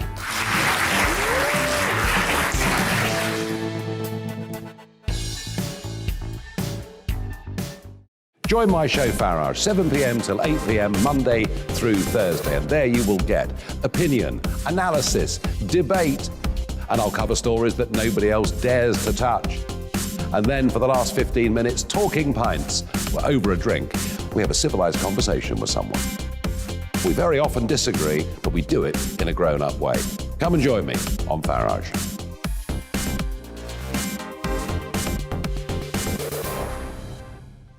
I'm Colin Brazier. I've reported from more than 70 countries around the world, covered wars from Afghanistan to Iraq, from Lebanon to the Balkans. I'm trying to bring that experience, that feel for events, to the studio. And something else, I'm ready to give an opinion. Today's stories with a spark.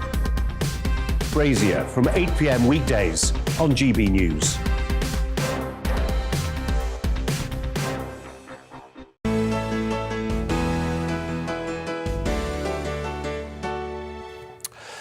Hello, welcome back. A little earlier, because we were suggesting it might be warming up a bit, and I said I was going to get my yellow mankini out. Well, a lot of response to that.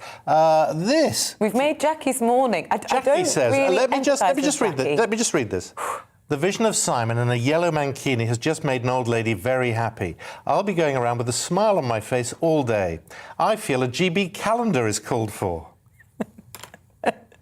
No, thank you. Michael's just said, Simon, you've just curdled my porridge. It's not a good image in my mind earlier this morning. That's from Mike in Manchester. Well, Mike, it wasn't meant to appeal to you. But do you want me to... we've had this one from Mike, Jackie. for providing some balance. We've had this one from Jackie saying the vision of Simon in a yellow mankini has just made an old lady... Oh, I've read that one already, haven't I?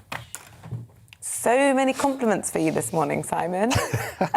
Well, we are true to what we say. We do take your views on all stories. So GBviews at gbnews.uk. Retail fraud. Lots of us doing shopping, of course, this time of year, but reports of retail fraud have increased by more than a third over the past year, most of which concerns cases of identity fraud online. The 2022 Identity Fraud Report published today reveals that the retail industry is one of the most attacked by online fraudsters, with warnings that our online Christmas shopping plans could be hit hard. It'll only exacerbate problems faced by the retail industry amid worldwide chain supply distributions. Michael Van Gester, who's the global head of fraud at Onfido, that's the publishers of the study. Is that right? Have I said that right? Yeah, that's correct. Excellent. So what is the main problem? I mean, fraud on retailers is not anything new, but it's worse now, is it? Yeah, it's indeed worse. When we looked at 2019, we saw a big spike now in retail fraud. It's the numbers in fraud, they need yet to return to the pre-pandemic level. We were in about 4.1% of fraud, which is now around 5.9%. And next to the financial services and the professional services, we see a big spike in retail. And we as consumers go online and the fraudsters are following us. Explain, how are they following us? What type of fraud are we falling victim to? What we see is a lot of fake companies online. They're sending you a lot of emails with phishing emails with fake links in there, that you go to a fake website, a fake payment platform, and you basically shop for goods online and you don't receive them. Michael, where does the buck stop with this? Is it down to... But surely that you have to take some personal responsibility, be slightly shopping aware if you're going to do this. But do the banks have a role in this as well? The banks don't really have a role in this. What you see is that the fraudsters are really taking over your whole account, right? So all your details, or at least from a lot of people, the details you can find them online. So with your details, they can open an account, they can shop online. So it's not really up to the bank, it's more your own conscience. Okay, so if you find out that you have been the victim, what's your immediate course of action? Report it to the bank, report the email that you received. If you have the feeling that you're scammed or that you're frauded, in first instance, contact the bank. OK, Michael, really good to see you this morning. Thank you very much for joining us here on the Great British Breakfast. Now, it is 9:15. Let's give you an overview of what else is happening today. The World Health Organization insists that existing vaccines should still be effective against the Omicron variant of coronavirus. And that is despite a study in South Africa suggesting there's less immunity in people who've had the Pfizer jab. Researchers say there was a very large drop in how well the vaccine's antibodies neutralised the new strain. But Dr. Mike Ryan from the WHO maintains there are no signs Omicron is better at evading vaccines than any other variant, and early data suggests it's less severe than the Delta strain. People aged 40 and over in England can now book their own booster jabs 3 months after their second, rather than waiting to be contacted by the NHS. The latest expansion means another 7 million people are now eligible for a third dose of the vaccine. NHS Chief Executive Amanda Pritchard said the vaccine rollout was continuing at speed in the run-up to Christmas. President Joe Biden has warned Vladimir Putin a Russian invasion of Ukraine will lead to severe economic sanctions for the country. The two leaders had a 2-hour video summit yesterday as Russian troops continue to gather on the Ukrainian border. President Biden warned he wouldn't hesitate to impose significant and severe harm on the Russian economy if they go ahead with an invasion in the new year. Officials in the Foreign Office faced a second day of allegations over their handling of the Afghanistan crisis. The head of the diplomatic service, Sir Philip Barton, was forced to admit he didn't return from his summer holiday for 11 days after the Taliban had seized control of the country. He was one of 3 permanent undersecretaries from the Home Office, the Foreign Office and the Ministry of Defence who were on holiday at the time of the Taliban takeover. Liverpool made it 6 wins out of 6 as they completed their Champions League group stage campaign with a 2-1 victory against AC Milan. It is the first time a Premier League side has won every group game in Europe's top competition. But Manchester City lost their final fixture versus RB Leipzig, although they had already qualified for the last 16 as group winners. If you're an England cricket fan, look away now. England were bowled out for just 147 on day 1 of the first Ashes test in Brisbane. Despite winning the toss and deciding to bat, opener Rory Burns was bowled with the first ball of the match. Captain Joe Root, he made 0. Ben Stokes, he made 5. Well, luckily for the tourists, there was some good news because it rained. And that brought an end to the day's play before Australia had the chance to bat. We were so optimistic yesterday. Oh, we were. Oh, Ben Stokes is in the team. They're resting good players because we don't need them at this stage. Oh, boy, we did. There's a little bit of good news in the weather. The effects of Storm Barra are still being felt, but not as severe as yesterday. There is, though, going to be more wind, rain and general disruption with flood warnings in place in the southwest and the northeast of England.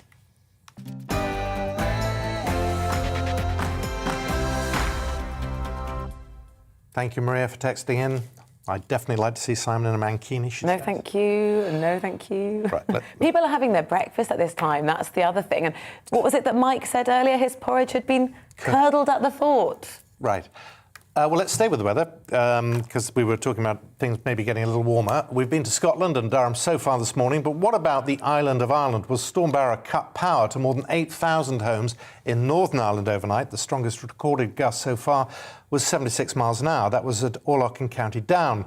Meanwhile, in the Republic, more than 56,000 homes are still without power after winds of 80 miles battered the west coast. Let's find out more. Our Northern Ireland reporter, Doogie Beattie, is in Strangford and has the latest. Doogie, just what's the situation that everyone's woken up to this morning after the storm yesterday? Well, we very much are now in the tail of the storm, the quiet, if you like. I mean, just as we came on out there, it started to rain quite heavily, but Northern Ireland has had high winds, but it has structurally really got away with it to a certain extent. I mean, where I'm standing now, yesterday there was waves coming over the top of these walls here and out onto the road. On the drive down, there was quite a lot of seaweed and stuff on the roads.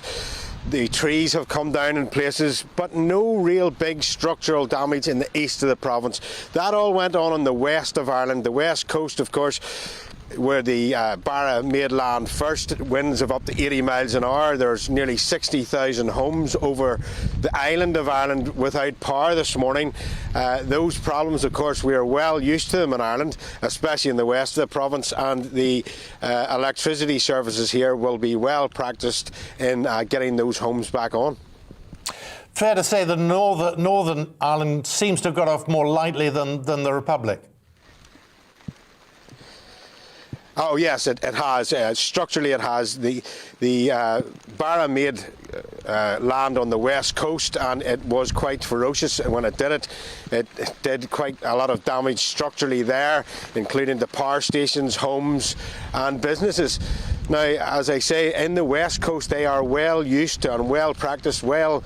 The routine is very well known from this time of year of getting them back online again, and the Republic of Ireland's power companies know exactly what they're doing. The chainsaws were out yesterday, the roads were being cleared there.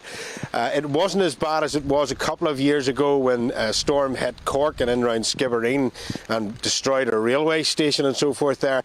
So this is really the first of these storms, I suppose, this year, and we'll have to look more towards what happens in the next coming months.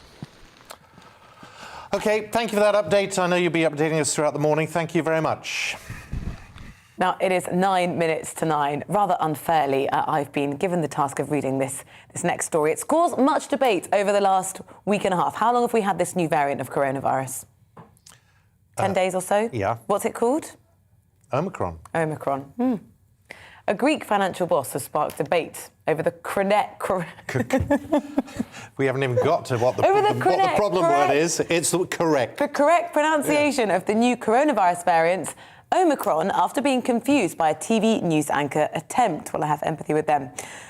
Papadimitriou couldn't understand. What's his first name? What's his first name? You say it. You say it.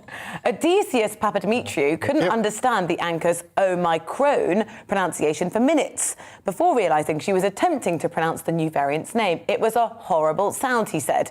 He says the Greek O should be said as in or, as it is in modern Greek. You're going or like you've been doing it right this whole time, Simon. Your story, keep going. He insists the variant, therefore said, is like Omicron.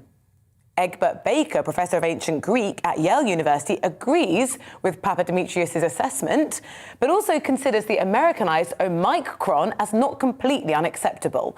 I'm now lost as how you're supposed to say it. An Oxford professor of classical languages, that thankfully for me, we don't have his name because it's probably about 20 syllables long, says that without a recording of ancient Greek being spoken, we cannot have one correct pronunciation of Omicron. Ha, ha, ha. Got to the end. Omicron. Omicron? Omicron. Omicron? I don't know. No, it's absolutely... Why you do that at the end? Just throw one in that's completely wrong. Omicron. It's nearly the end of the show. We can pass the buck to everybody else who's got to work out how to say it. Nearly the end of something else. A career. That's really rude. Well, the producers want us to ask you to say how you say it. So gbviews@gbnews.uk. Right, well, we've done that. You're watching The Great British Breakfast with Ruzi. Now, the Scottish Nationalist Party has warned organisations across Scotland to replace certain words like addict, junkie and alcoholic with more positive terms like person with problematic substance use to help tackle the nation's drug crisis. It's part of a new taxpayer-funded campaign. That's right, you're paying for it. The Scottish Government's trying to curb the country's damning drugs and death figures. Drugs-related deaths in Scotland are the highest they've ever been, with the Office for National Statistics also reporting the country has the highest rate of death from alcohol in the UK. Well, the SNP hopes that more positive terms will help those in need of support combat feelings of low self-esteem and poor mental health. Well, we were talking about that a little bit yesterday, but again, you can get in touch. Lots of you have been getting in touch on this story of the was it not party at number 10 back in December last year, Christmas time, when we were all told you can't socialise with friends and family, you can't mix households indoors. And you remember we were in tier systems, and it does very much appear that a party of some kind took place at number 10, and a very, very awkward video has emerged of Allegra Staton laughing, basically, pretending to take questions about the party. And some of you are very angry about it. Some of you saying, you know, it was a year ago. Can we move on to situations happening now? Don't know, can we show the clip? Just to remind you of what we're talking about here, because this is Allegra Stratton. This was not broadcast, so here she is. She's been told that she's going to be fronting up government press conferences, and they've built this room that you will have seen in Downing Street, costing, I think, £2 million. And so to get her up to speed, they thought they'd try a few trial runs. What they did, they got members of the Downing Street staff to ask her questions that may turn up. It was a mock-up, it was a rehearsal. Just watch what happened. I've just seen reports on Twitter that there was a Downing Street Christmas party on Friday night. Do you recognise those reports? I went home. Hold on.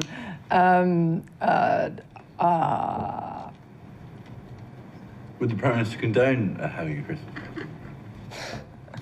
What's the answer? I don't know. It wasn't a party, it was cheese and wine. Just be clear, it's not. Is cheese and wine all right? No. It was a business meeting. I'm joking. Well, that was an exclusive on ITV News last night. Wonder why it was leaked now. A lot of people asking that, wondering why we're doing the story a year on. But some of you pointing out that as you were unable to visit dying relatives during Tier 3, it's a disgrace. We want to hear more from you. gbviews@gbnews.uk. That is it from us. We'll be back tomorrow. Coming up next on GB News, the briefing with Darren McCaffrey after the weather. It's time to remind ourselves there's always another winter. Canary Islands sponsors the weather.